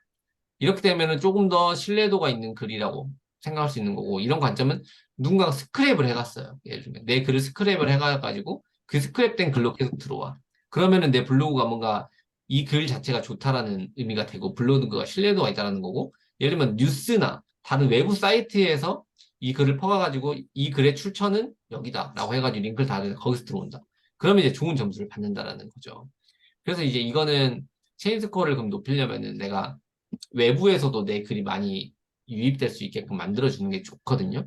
근데 이제 이런 부분에 대한 오해들이 좀 있을 수 있는 게, 다른 쪽에서 이게 막 들어오면은 안 좋지 않냐, 막 이렇게 이야기하시는 분들도 있는데, 저는 이 체인 스코어라는 관점에서 봤을 때는 네이버에서는 좋을 수밖에 없거든요. 왜냐면 누가 유튜브를 해요. 구독자가 100만 명이야. 근데 그 사람이 유튜브에다가 영상을 올리고, 자세한 내용은 네이버 블로그에서 확인하세요. 이렇게 해가지고 네이버 블로그 밑에 링크를 딱 달아줬어요. 그럼 네이버는 이거를 좋아할까요? 싫어할까요? 무조건 좋아할 수밖에 없죠. 왜냐면은 그거를 100만 명이 봐가지고 한 50만 명이 네이버 블로그로 들어왔어요. 그럼 네이버는 50만 명한테 장사를 할 수 있는 기회가 생기는 거거든요. 애드포스 광고를 할 수 있는 기회가 생기는 거거든요. 그러니까 그거를 많이 만들어 오는 사람은 무조건 좋아할 수밖에 없는 거예요. 그렇기 때문에 기본적으로 이 체인 스코어는 보면 외부 링크를 통해서 내 블로그로 들어오면은 무조건 그 네이버가 좋게 평가할 수밖에 없다라고 생각을 할 수 있을 것 같아요.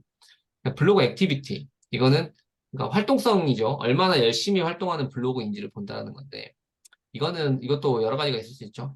근데 기본적으로는 우리가 크리에이터니까 생산을 해야 되잖아요. 그러면 글을 많이 써야 된다는 겁니다. 그러니까 글을 한 개 쓰는 것보다 두 개 쓰는 게 좋고, 두 개 쓰는 것보다 세 개 쓰는 게 좋고. 그러니까 우리가 이제 블로그를 뭐 성장시키려면 일일 포스팅을 해야 된다라는 얘기를 하죠. 그런 게 이제 이거의 근간에서 나오는 것들인데, 근데 또 반대로 막 이렇게 자극적으로 쓰시려고 뭐 블로그 키우려면 일일 포스팅 안 해도 된다 이렇게 얘기하시는 분들도 있어요. 근데 저는 그 근거가 어디에 있는지를 이해를 할 수가 없어요. 왜 일일 포스팅을 안 해도 된다고 하는 거지? 아, 나는 무조건 하루에 세 개 쓸 수 있으면 세 개 무조건 쓰라고 얘기하고 싶은데. 그 때문에 이런 것들이 이제 액티비티라는 차원에서 보면은 그래서 소통하고 이런 것들도 여기에 이제 가산점이 있을 수 있겠죠. 내가 댓글을 달고 다른 사람의 블로그에 가서도 활동하고 이런 것들이 이제 활동성 지수로 평가가 될 수 있다라고 이해를 하시면 되고, 블로그 에디터 주제 점수는 아까 주제에 대한 부분에 대해서도 이야기를 드릴 때 언급했던 부분인데, 내가 글을 쓰면 네이버가 글의 주제를 분류해요. 주제를 분류하는 또 알고리즘이 있겠죠. 뭐 키워드를 예를 들면 주식에 대한 글을 썼다. 그러면 주식은 경제 분야에 속해 있는 거야. 그러면 이 경제법 분야 글로 분류를 하겠죠. 근데 이 블로그가 경제 관련된 글만 계속 작성돼요. 그럼 이 사람은 경제 분야에 있어가지고 좀 더 전문성이 있는 사람이라고 생각을 하겠죠. 근데 다른 사람은 막 이것도 하고 저것도 하고 일상도 글도 쓰고 맛집 글도 쓰고 이것도 쓰고 저것도 쓰고 오만 가지를 다 쓰면은 이 사람은 뭐 주제에 대한 집중도가 떨어지기 때문에 C랭크 상으로 봤을 때 좋은 점수를 받을 수가 없는 거예요. 그렇기 때문에 한 가지 주제로 결정을 해서 운영을 해야 된다. 그래서 이 여섯 가지 요소를 가지고 C랭크가 평가되기 때문에, 그러니까 이렇게 보면 사실 뭐 다 열심히 하는 소리네 라는 소리로밖에 안 들릴 수도 있는데 맞습니다. 그러니까 이 하나하나 요소를 내가 신경 써서 한다라고 하면은 사실 다 열심히 해야 되는 것밖에는 방법이 없죠. 그러니까 이게 굉장히 저는 어떻게 보면은 단순한 논리라고 생각을 하긴 하거든요. 우리가 글 하나를 썼을 때, 우리가 그냥 시험을 본다라고 했을 때, 채점관이 우리의 글을 평가한다라고 생각을 하면은, 그리고 네이버의 기술이 점점 발전되어 가고 있는데 인간이 실제 평가하는 것과 유사한 형태로 평가를 할 수밖에 없겠죠. 그럼 당연히 좋은 글을 쓰는 블로그들이 점점 더 좋은 평가를 받아가는 형태로 발전을 할 수밖에 없다라는 생각이 들어요. 그래서 결국 좋은 글을 쓰는 게 핵심이긴 합니다.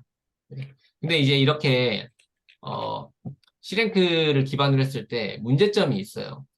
이 요소들을 가지고 가중치를 줘가지고 이제 평가를 하고 있는데, 이렇게 되면은 신규 진입하는 사람들이 진입하기가 너무 어려워지는 거예요. 예를 들면은 이 초등학생이 있어요. 초등학생은 글을 굉장히 오랫동안 써왔어요. 그러면 여러 가지 요소들이 이제 복합적으로 작용해서 안 좋은 글을 쓴 적도 있겠지만, 기본적으로는 활동성이나 이런 차원에서 봤을 때 C랭크가 굉장히 높겠죠. 근데 이제 전문가가 엄청 열심히 썼어요. 근데 이 사람은 이제 막 시장에 진입하려고 해요. 그럼 C랭크가 당연히 낮을 수밖에 없겠죠? 왜냐면 뭐 쌓여있는 게 없으니까. 그럼 이 두 사람이 이제 어떤 한 분야에 대한 동일한 주제의 글을 썼다라고 해볼게요. 그럼 전문성 차원에서 보면은 이 사람이 쓴 글이 당연히 전문적이고 사람들이 원하는 글일 거란 말이에요. 근데 이 사람이 얘가 C랭크가 높기 때문에 얘 글이 노출됩니다. 그러면 이제 사람들이 아, 내가 원하는 글은 이 글이 아닌데 하면서 막 찾아다니겠죠. 그러면 이제 안 좋다라는 겁니다. 그래서 네이버는 여기서 그러면은 글 하나에 좀 더 가중치를 많이 주자. 글 하나에. 그러니까 인기도가 있는 글이 더 상위 노출될 수 있는 기회를 주자. 라고 해가지고 얘 다이아 로직이라는 거를 만들었거든요. 이거는 아까 여기 이 요소 중에서 이 서치 로그, 여기에 좀 더 집중해가지고 가중치를 많이 준 거라고 생각하시면 돼요. 그러니까 여기서 내 검색 사용자들이 이게 다이아로지 개념도인데 검색을 딱 해요. 뭐라고 딱 검색을 했겠죠. 결과들이 이렇게 나왔어요. 근데 사용자들이 아까 이거 보고 안 봐. 이거 보고 빨리 나와. 이거 보고 이게 제일 좋아. 그러면은 이게 이 키워드를 검색했을 때 야 이런 글이 좋은 글이야 라고 네이버가 평가를 하고요. 선호 문서를 평가를 해서 이 다이아 모델이라는 인공지능한테 이 키워드로 검색했을 때는 이런 종류의 글을 사람들이 좋아하니까 이 글이 정답 문서라고 이제 네이버 특허에서는 정답 문서라고 표현을 하거든요. 이 글이 정답 문서다. 그러니까 그러니까 이거를 이제 적용을 시켜요. 공부를 시켜요. 그래서 순위가 이제 한 번 더 돌아가는 거죠. 이런 글들을 평가를 해가지고 이게 정답이야라고 했을 때 기존에 이제 있는 것들에 한 번 더 평가를 해가지고 이제 순위 변동이 일어날 수 있는 거예요. 그래서 또 이렇게 순위 변동이 일어날 수 있는 거고, 그 다음에 이제 누군가가 새로운 글을 발행을 해요. 이 키워드와 관련된 새로운 글을 발행을 했을 때, 이 정답 문서의 그러니까 여기 C랭크로 출처를 판단을 해요. 기본적으로. 일단은 이 출처의 신뢰도를 평가하고, 그 다음에 다이아 문서, 내가 알고 있는 정답 문서와 가까운지 안 가까운지 또 점수를 매겨가지고, 그러니까 이중적으로 두 번 한다는 거죠, 평가를. 그렇게 해가지고 이 두 가지 점수가 합산했을 때 더 높은 글들이 상위에 노출될 수 있도록 해라. 그러니까 이거는 그러면 우리가 여기서 주목해야 될 거는 검색 사용자가 선호하는 문서를 어떻게 평가할 것이냐인데 이건 이제 평균 사용 시간이죠. 글을 사람들이 많이 오랫동안 읽냐 안 읽냐. 이게 그래서 중요한 요소라는 거예요. 그러니까 오랫동안 글을 읽을 수 있게 써야 되거든요. 그럼 이제 여기서 이제 가독성도 중요하고 글자 수도 중요하고 이런 것들이 이제 중요한 요소가 될 수밖에 없다라는 겁니다. 그래서 예를 들면은 C랭크가 이 사람이 높아요. 이 사람은 50점이고 이 사람은 40점이에요. 그러면 C랭크 똑같은 문서를 생산했을 때는 이 사람 글이 노출되겠죠? 똑같은 글을 생산하면. 근데 약간 글의 수준 차이를 봤을 때 이 사람은 글 자체는 30점이에요. 근데 이 사람은 45점이에요. 그럼 C랭크만 기반으로 했을 때는 이 사람 글이 노출됐겠지만 다이아 로직이 한 번 더 돌아가면 이 사람이 점수가 더 높아서 이 사람의 글이 상위 노출될 수 있는 거죠. 그러니까 이거는 블로그 지수가 조금 상대적으로 낮은 사람들에게 좀 더 유리하게 적용할 수 있다. 이 다이아로직이. 그래서 이제 이런 관점, 우리가 그럼 이걸 이용해야 되잖아요. 그럼 어떻게 이용해야 되냐면은 이미 상위 노출되고 있는 글들이 있을 거예요. 내가 쓰려고 하는 주제로 봤을 때 상위 노출되고 있는 글들. 근데 그 글들은 아까 C랭크 더하기 다이아로직을 했을 때 좋은 점수를 받고 있는 사람의 글일 거란 말이에요. 그렇겠죠? 그러면 뭐 상위에 노출되고 있는 3개 정도의 글을 분석을 해가지고 그 글들을 이제 모방을 해야 돼요. 그러니까 여기서 이제 모방을 한다는 거는 내용을 똑같이 쓰라는 게 아니고 이 사람이 예를 들면 A라는 주제에 대해서 글을 쓰는데 글을 이끌어가는 그 뭐 순서라든가 소제목들을 보는 거죠. 이 사람은 A를 이렇게 쓰고 처음에 A의 뭐 개념에 대해서 설명을 했구나. 그리고 그 다음에 A의 뭐 종류에 대해서 설명을 했구나. 그다음 A의 뭐 사례에 대해서 설명했구나. 이런 식으로 글이 어떻게 구성되어 있는가. 그리고 이게 뭐 소제목이 이거는 뭐 인용구로 되어 있는가. 그리고 이미지는 얼마나 활용을 했는가. 이미지가 엄청나게 많이 들어가 있는가. 아니면 이미지가 그냥 뭐 한두 장 정도밖에 들어가 있지 않는가. 이런 것들을 내가 글을 쓰기 전에 이미 노출되어 있는 글들의 평균적인 것들을 한번 살펴보는 거예요. 감을 잡는 거죠. 근데 그렇게 이제 하는 거는 글 하나 쓰기 직전이고, 기본적으로 블로그 지수가 높은 사람들이 이런 정답 문서 자체를 많이 가지고 있어요. 왜냐면 그 C랭크 점수가 높은 사람들이 상위 노출될 가능성이 높고, 그러면 그 상위 노출된 글들이 사람들이 들어와서 반응을 보일 가능성이 높겠죠. 그러니까 이게 C랭크 이 C랭크가 높은 블로거. 그러니까 이게 왜냐면 C랭크와 C랭크와 다이아로직이 별개로 움직이지만 이 둘의 관계를 봤을 때 C랭크가 높은 블로거들이 다이아 로직에도 좋은 평가를 받고 있더라라는 게 네이버의 결론이에요. 그러니까 C랭크 점수가 높은 사람이 글도 잘 써라는 거죠. 이게 그러니까 전반적인 추세적으로 봤을 때. 그렇기 때문에 우리는 글 자체를 평가를 하기는 어렵잖아요. 우리가 이 글이 좋은 글인지 안 좋은 글인지를 자체적으로 평가하기 어려워요. 근데 그 대신 C랭크가 높은 사람들이 정답 문서를 가지고 있을 확률이 높으니까 그 사람들, C랭크가 높은 사람들이 어떻게 글을 쓰는지를 봐야 돼요. 근데 이거는 알 수 있거든요. 이 C랭크가 높은, 블로그 지수가 높은 블로거들이 어떤 블로거들인지는 찾을 수 있어요. 왜냐면 순위를 보면 이건 알 수 있으니까. 그래서 이 사람들을 내가 찾아가지고 이 사람들이 글을 어떻게 쓰는지를 계속 봐야 돼요. 근데 지금 청다클리님 같은 경우는 이게 좀 어렵겠죠. 왜냐면은 그 분야도 이제 워낙 좁고 그 분야에 이런 글을 쓰시는 분들이 있으시긴 한가요? 어떠세요, 청다클리님? 네, 있어요. 있는데, 있으신가요? 네. 어, 완전 프리미엄 입주 청소 하시는 분이 어, 이런 글을 쓰시고, 네. 제가 예전에 부산에 여행을 한 2박 3일인가 갔다 왔는데, 그때 그 모임 때 한번 그 얘기를 하셨어요. 그 좀 잘 쓰는 그 블로그 가가지고, 네. 그거대로 이렇게 그런 양식으로 한번 써봐라. 그래가지고 제가 그 여행 블로그 하나 가가지고 처음에 뭐 지도 올리고 그다음에 순서 올리고 사진 올리고 또 장소마다 동영상 올리고 그렇게 했더니 부산 여행 2박 3일 딱 치면 제, 제가 인플루언서는 아닌데 한 다섯 번째나 여섯 번째 뭐 이렇게 뜨거든요. 음, 그래서 그걸로 계속 막 블로그 유입이 방문자 수가 늘더라고요.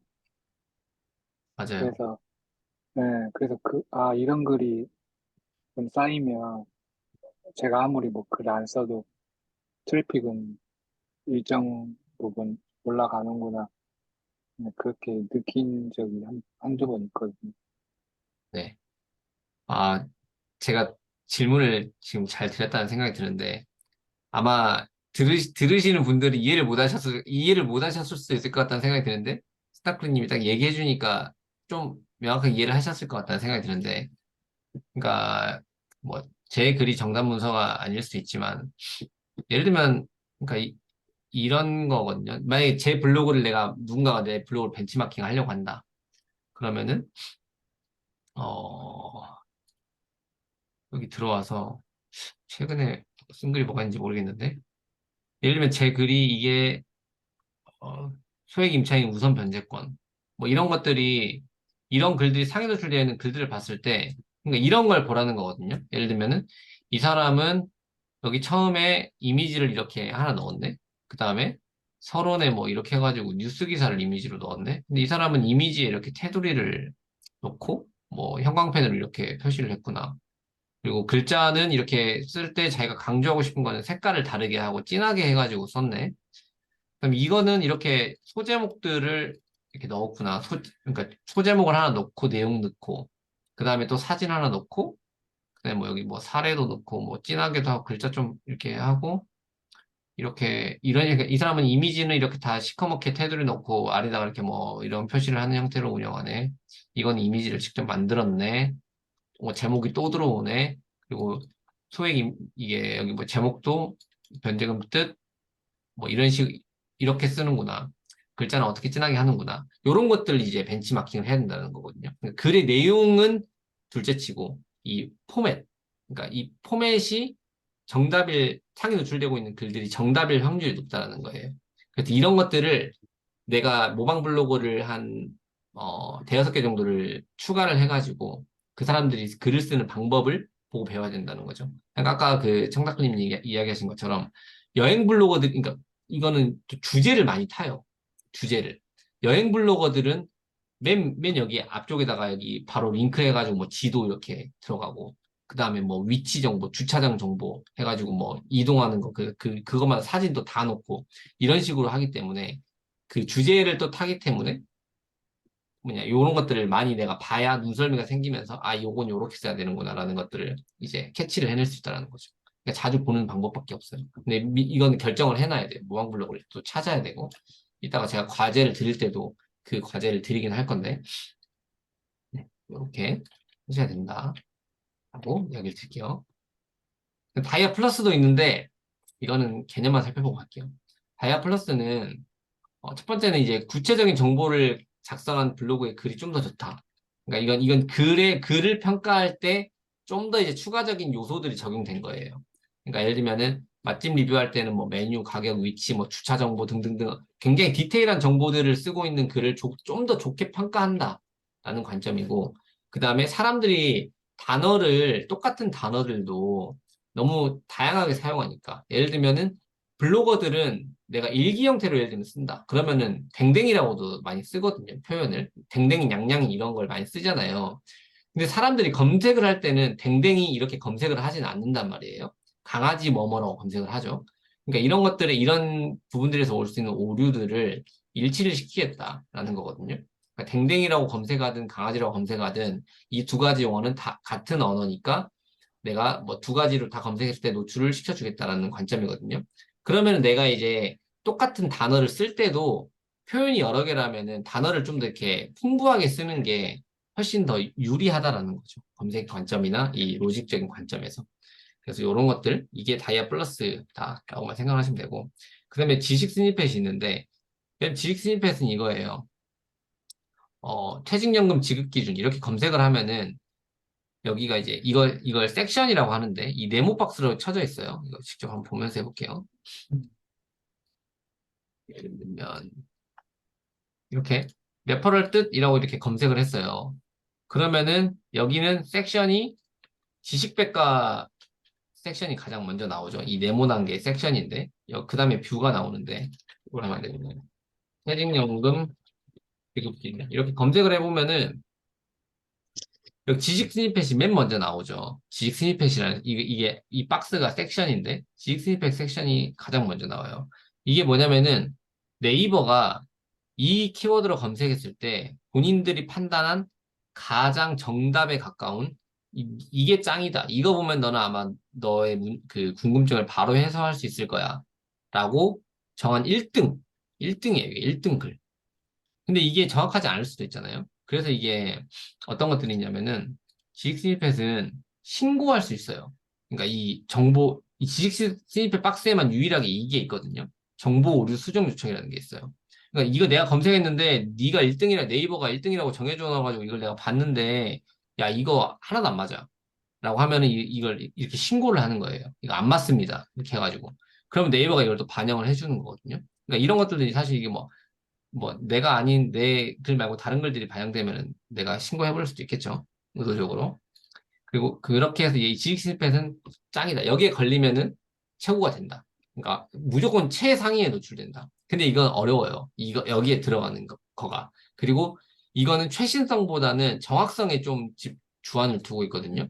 그래가지고 좀 오래된 글들도 갑자기 지식 스니펫에 걸려가지고 방문자 수가 많이 만들어지는 경우들도 있어요. 그래서 근데 이거를 이제 그래도 우리가 공략을 어떻게 할 건지는 기본적으로 알아야 되니까 이제 이론으로 봤을 때는 지익스니펫은 첫 번째는 구조화된 글을 좋아합니다. 구조화된 글. 구조화된 글을 좋아해요. 예를 들면 여기 이게 뭐 세 가지를 얘기하고 있거든요. HTML 리스트, 패턴 리스트, 헤딩 리스트 이렇게 해가지고 세 가지를 이야기를 하고 있는데 결국에는 그거예요. 그러니까 저도 이제 구조화된 글쓰기를 무조건 하라고 이야기를 드리는데 그 내가 A라는 글을 쓰는데 여기 소재 본문 내용에는 A 다시 A 다시 다시 A 다시 다시 다시 이런 식으로 해가지고 소제목을 넣고 이미지를 넣고 내용을 넣고 소제목을 넣고 이미지를 넣고 내용을 넣고 이런 식으로 반복적인 패턴을 가져갈 수 있는 형태로 글을 써야 된다는 거예요. 이렇게 하면 네이버가 이걸 이제 자동적으로 자기들이 분류를 하는 거거든요. 이 사람은 이거는 소제목, 이미지, 내용, 소제목, 이미지, 내용, 소제목, 이미지, 내용. 오, 오케이. 이거는 딱 구조가 잘 되어 있다. 이렇게 되면은 요즘에 또 네이버가 검색 알고리즘이 좀 더 변해가지고 이렇게 해가지고 이걸 잘 충족하는 글들은 어떻게 보여주냐면은 애초에 검색 결과에다가 이 소제목들을 다 띄워줘요. 그러니까 이 제목 이렇게 띄워주고 A 다시 A 다시 A 다시 다시 A 다시 다시 그리고 여기에 간단한 내용들을 이렇게 채워줘요. 그러면 음, 사람들이 클릭할 확률이 더 높아지겠죠. 왜냐면 애초에 이 글 하나에 내가 내 글에 포함된 내용을 다 알려줘. 그러니까 이제 이거는 사람들한테 더 매력적으로 보일 수밖에 없거든요. 그래서 제가 이거를 지금 한번 찾아보려고 지난번에 찾았었는데 키워드가 생각이 안 나가지고 보여드릴 수는 없는데 이렇게 되기 때문에 무조건 구조화해서 글을 써야 돼요. 그럼 이게 구조화해서 쓰면은 지식 스니펫에도 걸릴 가능성이 높아지는 거고 그렇게 되면은 그리고 아까 이 검색 결과에서도 유리한 관점을 점할 수도 있고요. 근데 재밌게도 대부분 그 정답 문서나 C랭크가 높은 블로거들이 이런 형태로 많이 써요. 이미 이렇게 많이 쓰고 있기는 해요. 네. 그래서 그 관점을 첫 번째로 가져가야 되고, 두 번째는 이거는 이제 구체화된 정보에 대한 수준인데, 아까 다이아 플러스도 구체화된 정보를 선호한다고 했잖아요. 근데 이거는 네이버에서 이제 공개 특허에 나와 있는 예시라고 하면서 이게 적어주는 거예요. 예시라고 하면서 이게 특허에 나와 있는 부분인데, 예를 들면 어떤 장소에 대한 거나 맛집에 대한 리뷰를 할 때, 이 정도 수준으로 쓰면은 굉장히 구체적이다라고 이 얘기를 하고 있는 거거든요. 근데 읽어보면 막 이래요. 접근성 및 물리적 조건들. 방문의 일부는 100걸음의 계단으로 이동이 가능하다. 뭐, 누구를 위해 누구와 함께 가면 좋다. 18세 이상이 가야 되고, 너드들, 뭐, 이 모험생, 뭐, 이런 표현인데, 너드들을 위한 장소로 좋다. 비용은 어떻다. 뭐, 어떻게 할인받을 수 있다. 그다음에 아이들이 학교 간 시간대에 방문해라. 장마철에는 가지 않는 게 좋다. 봄방학에는 매우 혼잡하다. 뭐 이런 것들 굉장히 디테일한 정보잖아요. 그러니까 이런 것들이 들어가 있으면은 더 좋은 글로 평가를 한다는 거예요. 근데 그래서 이게 여기서 또 생각할 수 있는 것들은 사실이랑 자기 생각이 많이 들어가면 좋다는 거죠. 사실 정보와 생각. 제가 이제 3일차에 이제 글 쓰는 플로우에 대해서도 이야기를 드릴 건데, 그때 이제 글을 내가 전 1500자 정도를 쓰라고 강조를 드리는데, 1500자 쓰기 위해서, 본문을 채우기 위해서 어떤 형태로 글을 쓰면 좋은지도 이야기를 드릴 거예요. 예를 들면, 그러니까 저는 이렇게 쓰거든요. 통상 간단하게만 설명드리면은 사실을 써요. 사실은 뭐 내용이 정의일 수도 있고 뭐 이런 것들이 사실을 쓰고 내 생각을 적어요. 내 생각에 여러 가지가 있을 수 있거든요. 뭐 비유도 있을 수 있고 아니 이건 마치 초등학생한테 뭐 수학 문제도 모르는데 수학 문제를 풀라는 것이랑 똑같다는 생각이 든다. 이건 이제 뭐 이렇게 비유를 할 수도 있고 그다음에 아 이거는 진짜 너무한다. 내가 생각했을 때 아무래도 이 정책은 정말 좋지 않은 정책인 것 같다. 그냥 내 생각인 거죠. 생각을 한 줄 적고 사실을 적고 내 생각을 적고 또는 사실을 적고 사례를 하나 적고 이런 식으로 이제 적으면은 사실과 생각이 들어가면서 이제 왜냐면은 기본적으로 블로그는 후기나 이런 것들이 메인이 되는 플랫폼이거든요. 정보를 전달하는 것보다는. 그래서 그런 생각들을 넣어주면서 이 후기 성향이 좀 강하게도 만들 수 있는 거죠. 사실과 생각을 같이 전달하는. 그래서 요런 식으로 하면은 그 내용도 풍부해지고 디테일한 내용들이 좀 더 들어갈 수 있다라고 해가지고 그래서 이렇게 지식 스니펫은 구조화된 정보를 사용해야 된다. 그리고 정확하고 디테일한 정보를 사용해야 된다. 라고 이해하시면 될 것 같고요.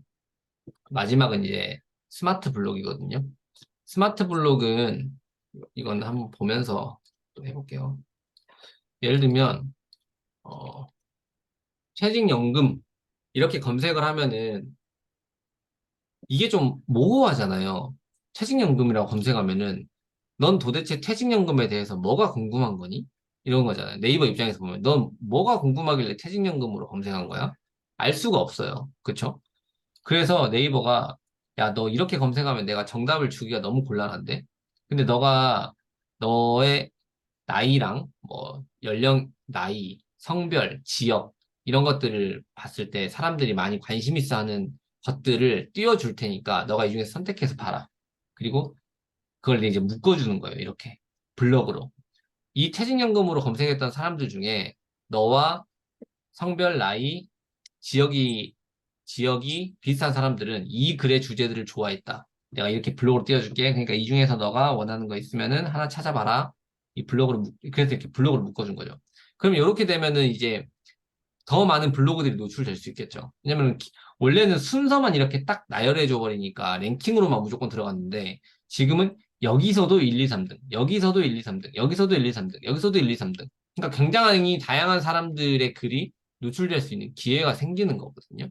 그렇기 때문에 그러니까 이거는 이제 이렇게 퇴직연금 이렇게 검색하는 사람을 네이버에서 탐색형 검색자라고 이제 정의를 하고 있어요. 그러니까 정답을 요구하는 검색자가 아니라 난 그냥 이거랑 관련된 뭐가 있는지 궁금해서 한번 그냥 검색해 보는 거야. 그러니까 이제 너가 뭐 최신 정보들이 뜨겠지 이런 식으로 생각하면서 이렇게 검색해 버리는 사람들이 많다는 거죠.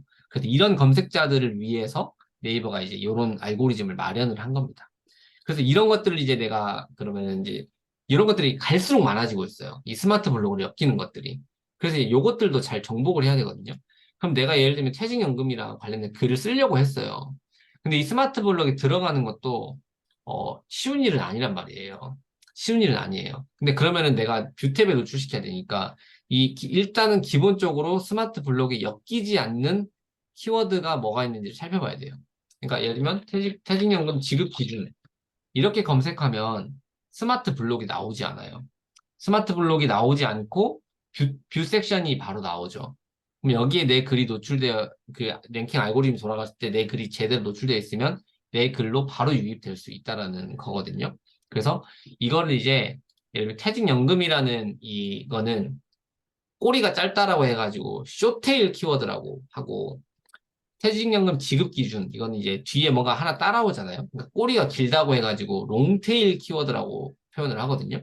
그래서 우리가 일단 1차적으로는 쇼테일 키워드보다는 롱테일 키워드를 노려야 돼요. 그러니까 퇴직연금이라는 걸로만 쓰는 게 아니라 퇴직연금 지급 기준이라는 걸로 키워드를 잡아가지고 써야 된다는 거죠. 그래서 롱테일 키워드로 해야 뷰탭이 상위에 노출될 가능성이 더 높아지는 거고요. 근데 여기서 내가 아무리 찾아도 이게 대부분 다 묶여 있다. 그러면은 오히려 그냥 스마트 블럭을 노리고 접근하는 방법이 있어요. 그러면 퇴직연금이라고 검색을 하면은 애초에 여기에 지금 스마트 블록이 뭘로 묶여 있는지를 보면서 여기서 키워드를 뽑아내는 거예요. 여기서. 퇴직연금, 퇴직금이라는 키워드를 같이 쓰는구나. 퇴직연금 DC형 수령 방법도 사람들이 많이 관심이 있구나. 퇴직연금, 퇴직금 차이. 여기서 이제 키워드들을 뽑아가지고 여기 있는 키워드들을 내가 싹 넣어가지고 그냥 글 쓰는 거예요. 그래서 얻어 걸려라. 어디든. 이 랭킹은 정확히 랭킹이 어떻게 돌아가는지를 알 수 없어요. 근데 내가 이 중에 몇 개를 하다 보면은 갑자기 걸리는 경우들이 있거든요. 그러니까 그 롱테일 키워드를 못 찾겠을 때 그럴 경우에는 이런 여기서 오히려 스마트 블럭 키워드에서 내가 찾아가지고 글을 쓰는 게 스마트 블럭에 엮일 가능성을 높여주기 때문에 그 방문자 수를 걸리면은 증가시킬 수 있는 기회가 될 수 있어요. 그래서 이렇게 하시면 될 것 같고요. 네. 그래서 그러니까 처음 시작하는 분들한테는 이 스마트 블록이 한번 제대로 딱 터지면은 방문자 수가 폭발하는 경험을 하실 수 있을 거예요. 네. 그래서 네. 그리고 이렇게 해가지고 이제 알고리즘에 대해서 다 알아봤는데 마지막으로 이제 정리를 좀 해보면은 C랭크는 블로그의 신뢰도라고 했죠. 그러니까 이 블로그가 점수가 얼마나 되냐? 너 블로그 점수는 50점이야, 60점이야, 70점이야. 이렇게 정해져 있는 거고요. 근데 네이버에서는 이 점수화 되어 있거나 이게 지수가 뭐 계단식으로 되어 있다 이런 거 걔는 얘기를 하고 있진 않아요. 그래서 뭐 최적화가 있다, 준최적화가 있다 이런 용어 자체는 네이버에서는 공식적으로 사용하는 용어는 아니에요. 하지만 이거를 실질적으로 경험적으로 봤을 때 이게 있는 거는 분명해 보여요. 근데 여기에서 이 신뢰도만으로는 평가하기 어려운 부분을 보완하기 위해서 글 자체의 퀄리티를 보는 다이아 로직이 적용이 된 거고요. 그래서 우리가 처음에 이 C랭크는 당연히 단기간에 쌓이지 않겠죠. 이건 시간이 오래 걸리는 문제예요. 시간이 많이 걸리는 문제고, 근데 다이아 로직은 우리가 빨리 적용할 수 있는 문제예요. 정답 문서를 찾아내고, 글을 구조화해서 쓰고, 정답 문서와 가까운 유사한 형태의 글을 쓴다. 그렇게 하면 이제 글의 퀄리티를 높일 수 있잖아요. 그러니까 우리는 다이아 로직을 공략한다는 생각으로 글을 쓰는 게 초반에는 좋죠. C랭크를 빨리 쌓기는 어려우니까. 그다음에 지식 스니펫은 이제 구조화해서 써야 되고 디테일한 정보들을 많이 담아야 된다고 이야기 드렸고 이 스마트 블록을 노리기 위해서는 롱테일 키워드를 사용을 해서 공략을 하는 게 좋다. 그게 없으면 애초에 스마트 블록을 노리고 들어가도 된다라고 이야기를 드렸어요. 이것들을 이제 뭐 다 복합적으로 본론 내리면은 주제를 최소화해서 운영하고요. 꾸준히 운영해야 되고요. 이 높은 문서 퀄리티를 만들어내야 되는데 여기서 이제 중요한 게 이제 저는 가독성이라고 생각을 많이 해요. 그러니까 글의 내용도 중요하지만 사람들이 글을 쉽게 눈에 잘 들어오게 깔끔하게 써주는 거. 이것도 매우 중요해요. 이걸 안 해놓으면은 사람들이 글을 집중하면서 쭉 읽어 나가야 되는데 이 흐름을 끊기게 만드는 요소들을 자꾸 집어넣어 주면은 사람들이 글을 집중해서 읽지 못하게 되거든요. 그러면은 빨리 이탈을 해요. 그럼 평균 사용 시간이 짧아지고 그러면은 내 글에 대한 좋은 반응을 보여줄 수 없다라는 거죠. 그렇기 때문에 이 가독성도 예쁘게 꾸미는 거잖아요. 어떻게 보면은 사람들이 보기 쉽게. 아무것도 아닌 것 같지만 근데 이게 진짜 중요하다라고 이야기를 드릴 수가 없고 구조화해서 쓰는 거, 그다음에 충분한 글자 수를 포함해서 적는 거. 이게 굉장히 중요한 요소라고 그러니까 뭐안 중요한 게 없죠. 이렇게 보면 다 중요합니다. 그래서 이렇게 하시면 되고 알고리즘에 대해서 이제 쭉 설명을 드렸어요. 복잡하고 어려우실 텐데 1일차 이제 제가 실전으로 우리가 당장 해야 되는 과제들을 이렇게 적어 왔는데요. 주제 결정하기는 이미 다 완료되셨으니까 큰 이제 의미가 없으실 거고 2번도 수익화 방법 5가지도 이해를 하셨을 거고 지금 본인이 운영하고자 하는 이제 방향들이 어느 정도 있으실 거기 때문에 이것도 크게 하실 건 없을 것 같고요.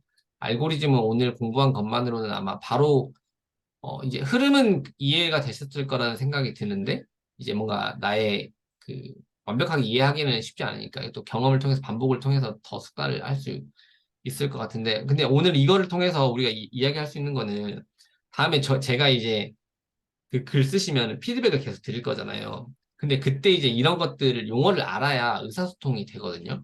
용어를 모르면 제가 이거는 C랭크적으로 봤을 때 이런 부분에서 좀 안 좋습니다. 라고 얘기를 하는데 그걸 이해를 못하면 이제 소통이 안 되는 거예요. 그러면 이제 그 이유가 더 어려워지는 거거든요. 그래서 이 알고리즘은 아까 그 설명들을 통해 가지고 어느 정도 기본적인 용어들만 조금 친숙해진다는 생각으로 접근해 주시면 될 것 같고 근데 복기는 해보셔야 돼요. 이 알고리즘을 정확히 알아야 돼. 블로그 운영에 도움이 되니까. 그다음에 블로그 메타데이터를 설정을 해야 되는데 이 메타데이터라는 건 내 블로그가 어떤 블로그다라는 거를 알려주는 걸 말하는 거거든요. 그러니까 블로그의 뭐 프로필, 그다음에 내 블로그의 주제를 설정하는 거, 그다음에 자기소개 블로그 이름을 설정하는 것, 그거 등등 있어요. 이건 전혀 어려운 건 아닌데 이건 제가 유튜브에다가 최근에 영상을 만들어가지고 올려놓은 게 있거든요. 이게 따라 할 수 있도록. 그러니까 결론적으로는 블로그의, 그, 블로그의 이름, 그리고 블로그의 프로필, 그 다음에 블로그 주제를 설정하는 게 있어요. 블로그 주제, 그리고 게시판 주제, 그리고 글을 발행했을 때 글의 주제. 이게 다 일치화되어 있는 게 가장 좋다라는 거예요. 결론적으로는. 그거를 이제 제가 이따가 이거 끝나면은 카톡방에다가 유튜브 영상 링크를 전달 드릴게요. 그 한번 길지 않으니까 간단히 뒤쪽 부분만 좀 보시면 될 거예요. 그다음에 카테고리를 이제 설정을 하셔야 되는데, 그러니까 이 주제를 다 일치화시키면서 카테고리도 이제 분류를 해가지고 내가 쓸 글들을 이렇게 일치를 해야 되는데, 카테고리마다 그 주제를 설정해 놓을 수 있어요. 그러니까 요거를 다 해 놓으셔야 되고, 그 다음에 이 카테고리를 설정하면서는 앞으로 내가 글을 써 나갈 것들에 대한 거를 결정을 하는 거잖아요. 왜냐면 내가 뭐, 나는 주식에 대한 거를 쓸 거다. 청다클릭님은 내가 지금까지 청소해온 뭐 결과들에 대한 내용을 적는 뭐 카테고리가 있을 거고, 그다음에 뭐 청소하는 뭐 용품에 대한 뭐 소개를 하는 뭐 그런 것들이 있을 거고, 그다음에 뭐 그런 것들이 있을 거잖아요. 그럼 그런 카테고리를 분류를 해놓고 그 주제마다, 그 게시판마다 주제를 설정을 다 해놓으셔야 된다. 라고 이야기 드릴 수 있을 거고, 그다음에 모방 블로그를 그러니까 꼭 찾아보셔야 된다. 모방 블로그를 찾아가지고 잘 운영하는 블로그들 모방을 해야 되니까요. 이거는 일단은 기본적으로 순위를 찾으려면은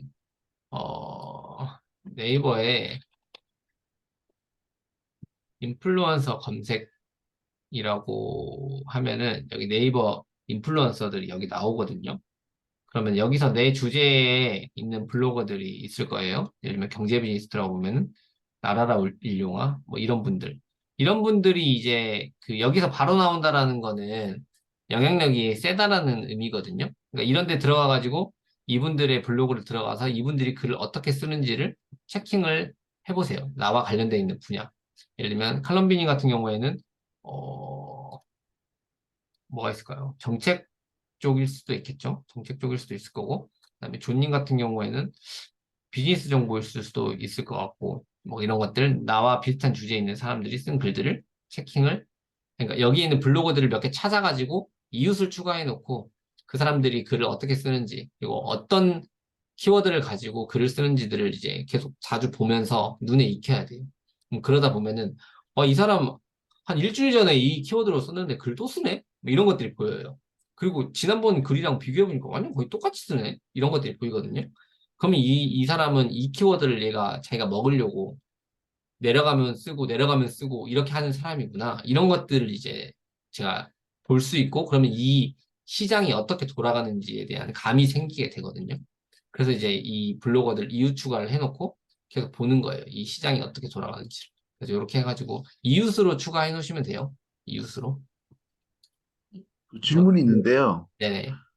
내려가면 다시 쓰는 행위가 왜 도움이 되는지 이해가 잘 안 되는데요. 왜냐하면 아까 전에 그런 5가지 알고리즘이 있다면 네. 내려갔다는 건 분명히 어떤 이유가 있어서 내려갔을 텐데 네. 다시 쓴다고 해서 꼭 다시 올라간다는 게 이해가 잘 안 됩니다. 그게 이제 이 글을 이제 순위를 랭킹을 매길 때 아까 거기에는 표현이 되어 있지 않은데 최신성도 중요한 요소 중에 하나가 되거든요. 그러니까 왜냐면은 최신성이 이제 높은 글들이 앞쪽으로 배치가 될 거란 말이에요. 어쩔 수 없이. 근데 이제 그러니까 그게 최신성이 또 그 요소만으로 보진 않기 때문에 여러 가지 복합적인 요소를 평가했을 때 이게 이 블로그의 힘이 너무 강해. 그러면 이 블로그가 이 순위를 오랫동안 잡고 있어요. 막 한 2달, 3달, 4달 이렇게 잡고 있어요. 그러니까 이 힘이 약한 블로거가 글을 썼는데 이게 너무 이 위에 걸려 있는 것들이 너무 오래된 글들이니까 최신성을 반영을 올려주는 경우들이 있거든요. 그럼 이 사람은 최신성이 떨어져서 순위가 밀린 거거든요. 그러면 이 사람이 글을 다시 그것과 유사한 형태로 글을 하나 발행하면은 바로 이제 또 위로 올라갈 수 있다는 거죠, 순위가. 그 글은 내려가면서. 그 글은 이제, 그러니까 똑같은 키워드로 한 사람의 글을 2개를 노출시켜 주진 않아요. 그렇기 때문에 기존 글이 내려가면서 그 사람의 글이 다시 올라오고, 그럼 그 사람은 또 그거를 기반으로 방문자 수를 꾸준히 만들어내는 거거든요. 그게 이제 그 키워드를 독점하는 거거든요. 그런 블로그들이 굉장히 많아요. 네. 그러니까 이 키워드는 내 거야. 이게 서로 막 싸우기도 해요. 상위 블로거들끼리. 누가 얘기나 보자 막 하면서. 어떤 분은 막 단기간 내에 막 10개씩 발행하시는 분도 있고 막 그러거든요. 왜냐면 근데 그 키워드가 돈이 된다라는 걸 아니까. 네, 아니까 그렇게 하는 거거든요. 네. 청탁 클리닝 같은 경우는 이제 명확한 거죠. 예를 들면 내가 어떤 청소로 검색했을 때 내 글이 상에 노출되어 있어야 이게 내 그 구매로 전환이 이루어지는 거기 때문에 나는 이 키워드를 무조건 먹어야 되는 거거든요. 그러니까 이 블로그로 마케팅을 하시려고 하시는 분들은 내가 노출시켜야 되는 키워드를 결정을 해놔야 돼요. 그러면 그러니까 인천이면 인천 청소업체 이런 걸로 검색했을 때 내게 무조건 나오도록.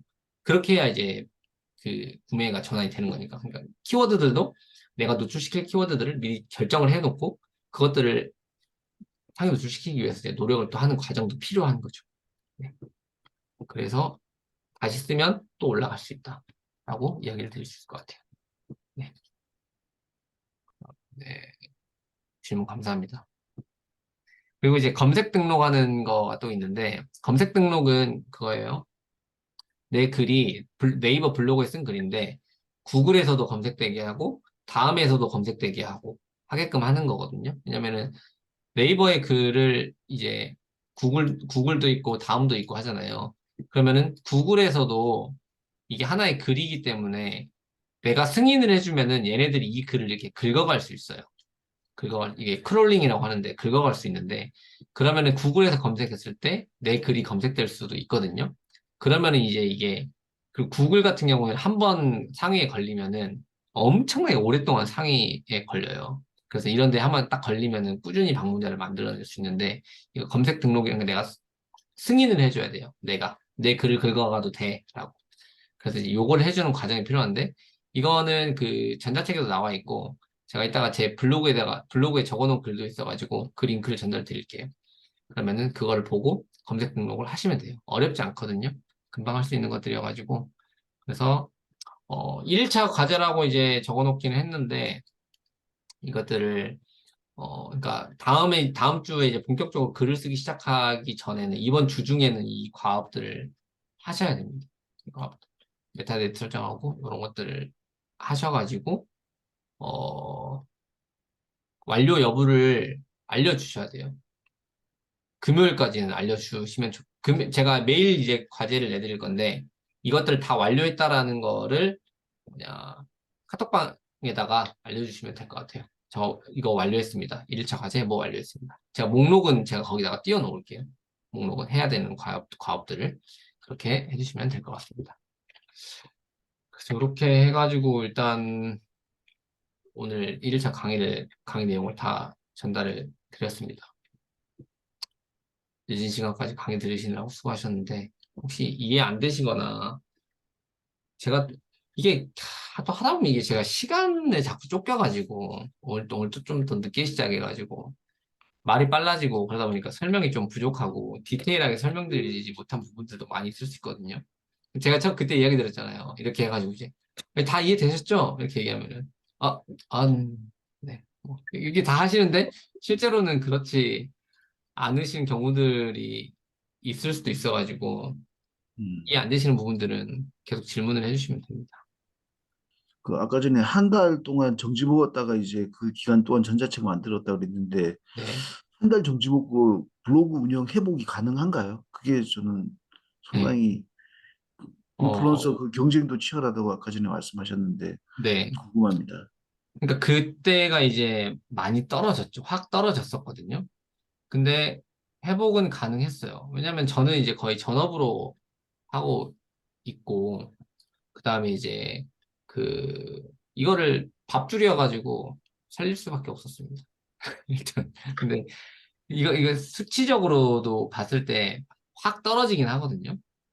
이거를 제가 한번 봐볼까요? 그게 작년 4월이었거든요. 작년 4월이었는데, 어, 한 반토막 정도 났던 것 같아요. 근데 그게 한 달 안 한다고 해가지고 떨어지긴 하는데 완전 바닥을 기지는 않아요. 그게 왜냐면은 글이 이제 노출되고 있는 것들이 어쨌든 떨어지는 속도는 이렇게 되거든요. 내가 정지 먹었다고 해가지고 이렇게 노출되고 있는 글들이 확 떨어지진 않아요. 천천히 이렇게 떨어지잖아요. 어쨌든 순위는. 그래가지고 방문자 수는 이제 천천히 밀렸는데 이게 어느 정도 수준이었는지 화면을 한번 보여드려 볼게요. 이거거든요. 이게 지금 그러니까 제가 4월 말 정도에 아니 3월 말인가 정지를 먹었던 것 같아요.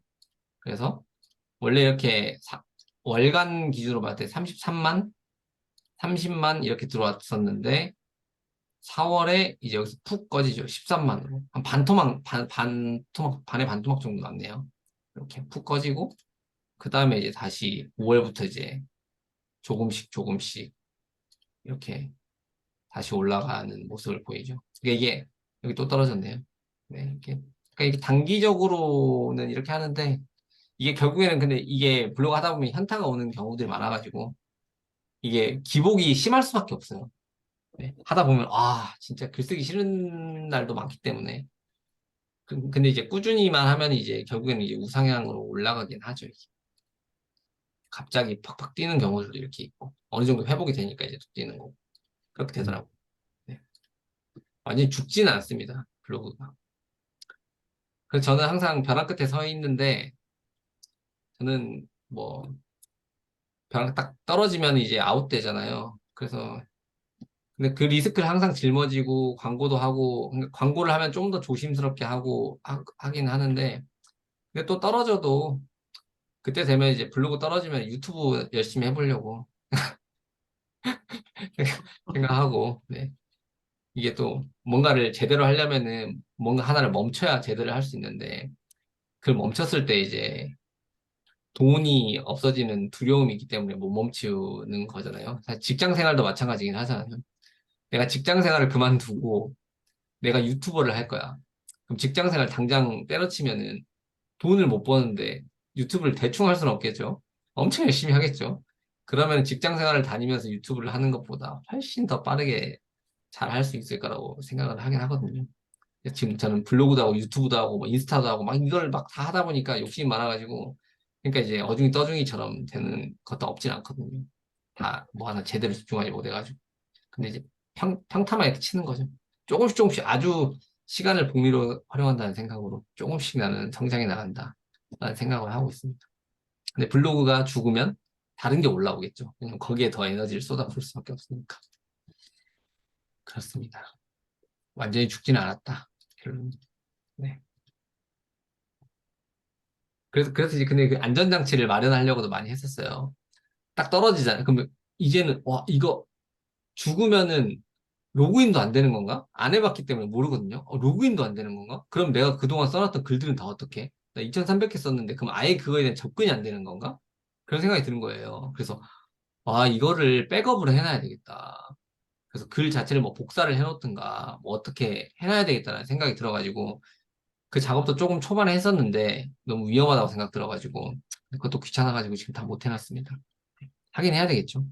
아니면 그런 방법도 있는 것 같아요. 그러니까 이거를 복사해가지고 잘 저장해놓고 다음 블로그 뭐 새로운 블로그를 만들어가지고 사실 그대로만 옮겨도 되는 거잖아요. 왜냐면 거기에 이제 뭐 데이터가 없을 테니까.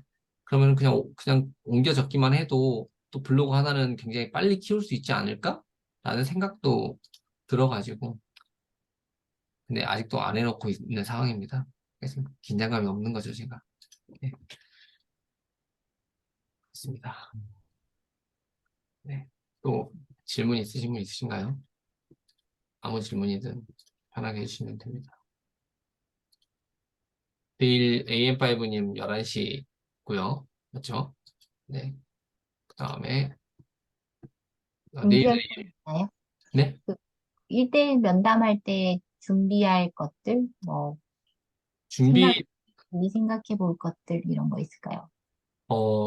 본인이 이제 운영하고자 하는 블로그에 대한 방향에 대한 고민들을 좀 해보고 오시면 될 것 같고 AM5님은 제가 그동안 그 글 예전에도 글 썼던 거 보고 했기 때문에 그러니까 저는 기본적으로는 저는 이제 그러니까 앞으로 글을 어떻게 쓰셔야 된다라는 이야기를 많이 드릴 건데 공통적으로 항상 이야기하고 싶은 건 어제도 이야기했는데 글을 하루에 이제 한 개씩 쓰긴 쓸 건데 전 투트랙으로 무조건 했으면 좋겠다라는 이야기를 많이 드릴 건데 근데 이제 거기서 이제 내가 투트랙을 뭘로 정할 거냐 이런 것들에 대한 이제 이야기를 드려야 되는 거거든요. 그러니까 AM5님 같은 경우는 생활건강 분야를 운영하잖아요.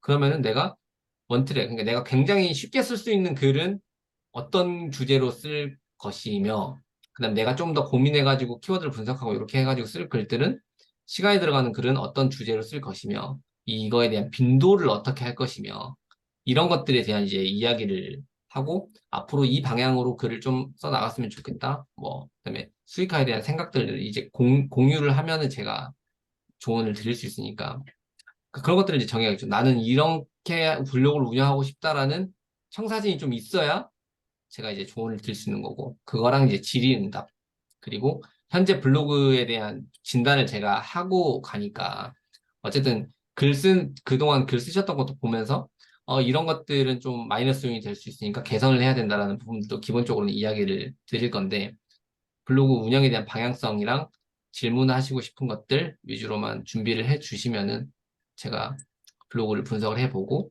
그거에 대한 이야기를 드리고 이제 소통하는 시간을 갖도록 하겠습니다. 네. 그렇게 이제 만나면 될 것 같다는 생각이 드네요. 질문 있으신가요? 없으신가요? 지금 시간이 늦어가지고 이제 매일매일 또 이렇게 지금 3일 연속 이제 이렇게 해야 되고요. 제가 지금 4일차에 그 목요일 날 홈페이지형 블로그 만드는 거를, 그러니까 이거는 원래 저희 프로그램에 포함되어 있던 건 아니어가지고 이 블러맨만을 대상으로 하진 않고 희망하시는 분들 이제 다 들어와가지고 할 거거든요. 여기 계신 분들 중에서 혹시 나는 그건 안 들어도 된다라고 하시는 분들은 안 들으셔도 되고, 다른 분들이 여기 더 플러스 돼가지고 이제 할 거니까. 근데 나는 블로그 해보고 싶다라고 하시는 분들은 그때 이제 강의를 들으면 이제 4일 연속 이렇게 늦은 시간까지 강의를 듣고 이렇게 해야 되니까 좀 많이 피곤하실 수 있으실 텐데, 건강 관리를 아무튼 잘 하셨으면 좋겠습니다. 컨디션 조절을 또 잘 해야 하기 때문에. 네, 그렇습니다. 질문 없으신가요? 네. 네. 그러면 늦은 시간까지 강의를 들어주셔서 감사하고요. 네. 내일 또 뵙겠습니다. AM, AM5님은 6시간 30분 후에 또 뵙겠습니다. 네, 미라클 모닝도 뵙고 또 하루에 3번을 뵙겠네요. 그러니까. 네. 네, 알겠습니다. 그럼 편안한 저녁 되시고요. 궁금하신 거 있으시면 언제나 연락 주시고 제가 아까 남겨드리겠다고 한 거는 바로 채팅방에 링크 드리도록 하겠습니다. 네. 네, 수고하셨습니다. 그러면은 편히 주무세요. 수고하셨습니다. 네. 아.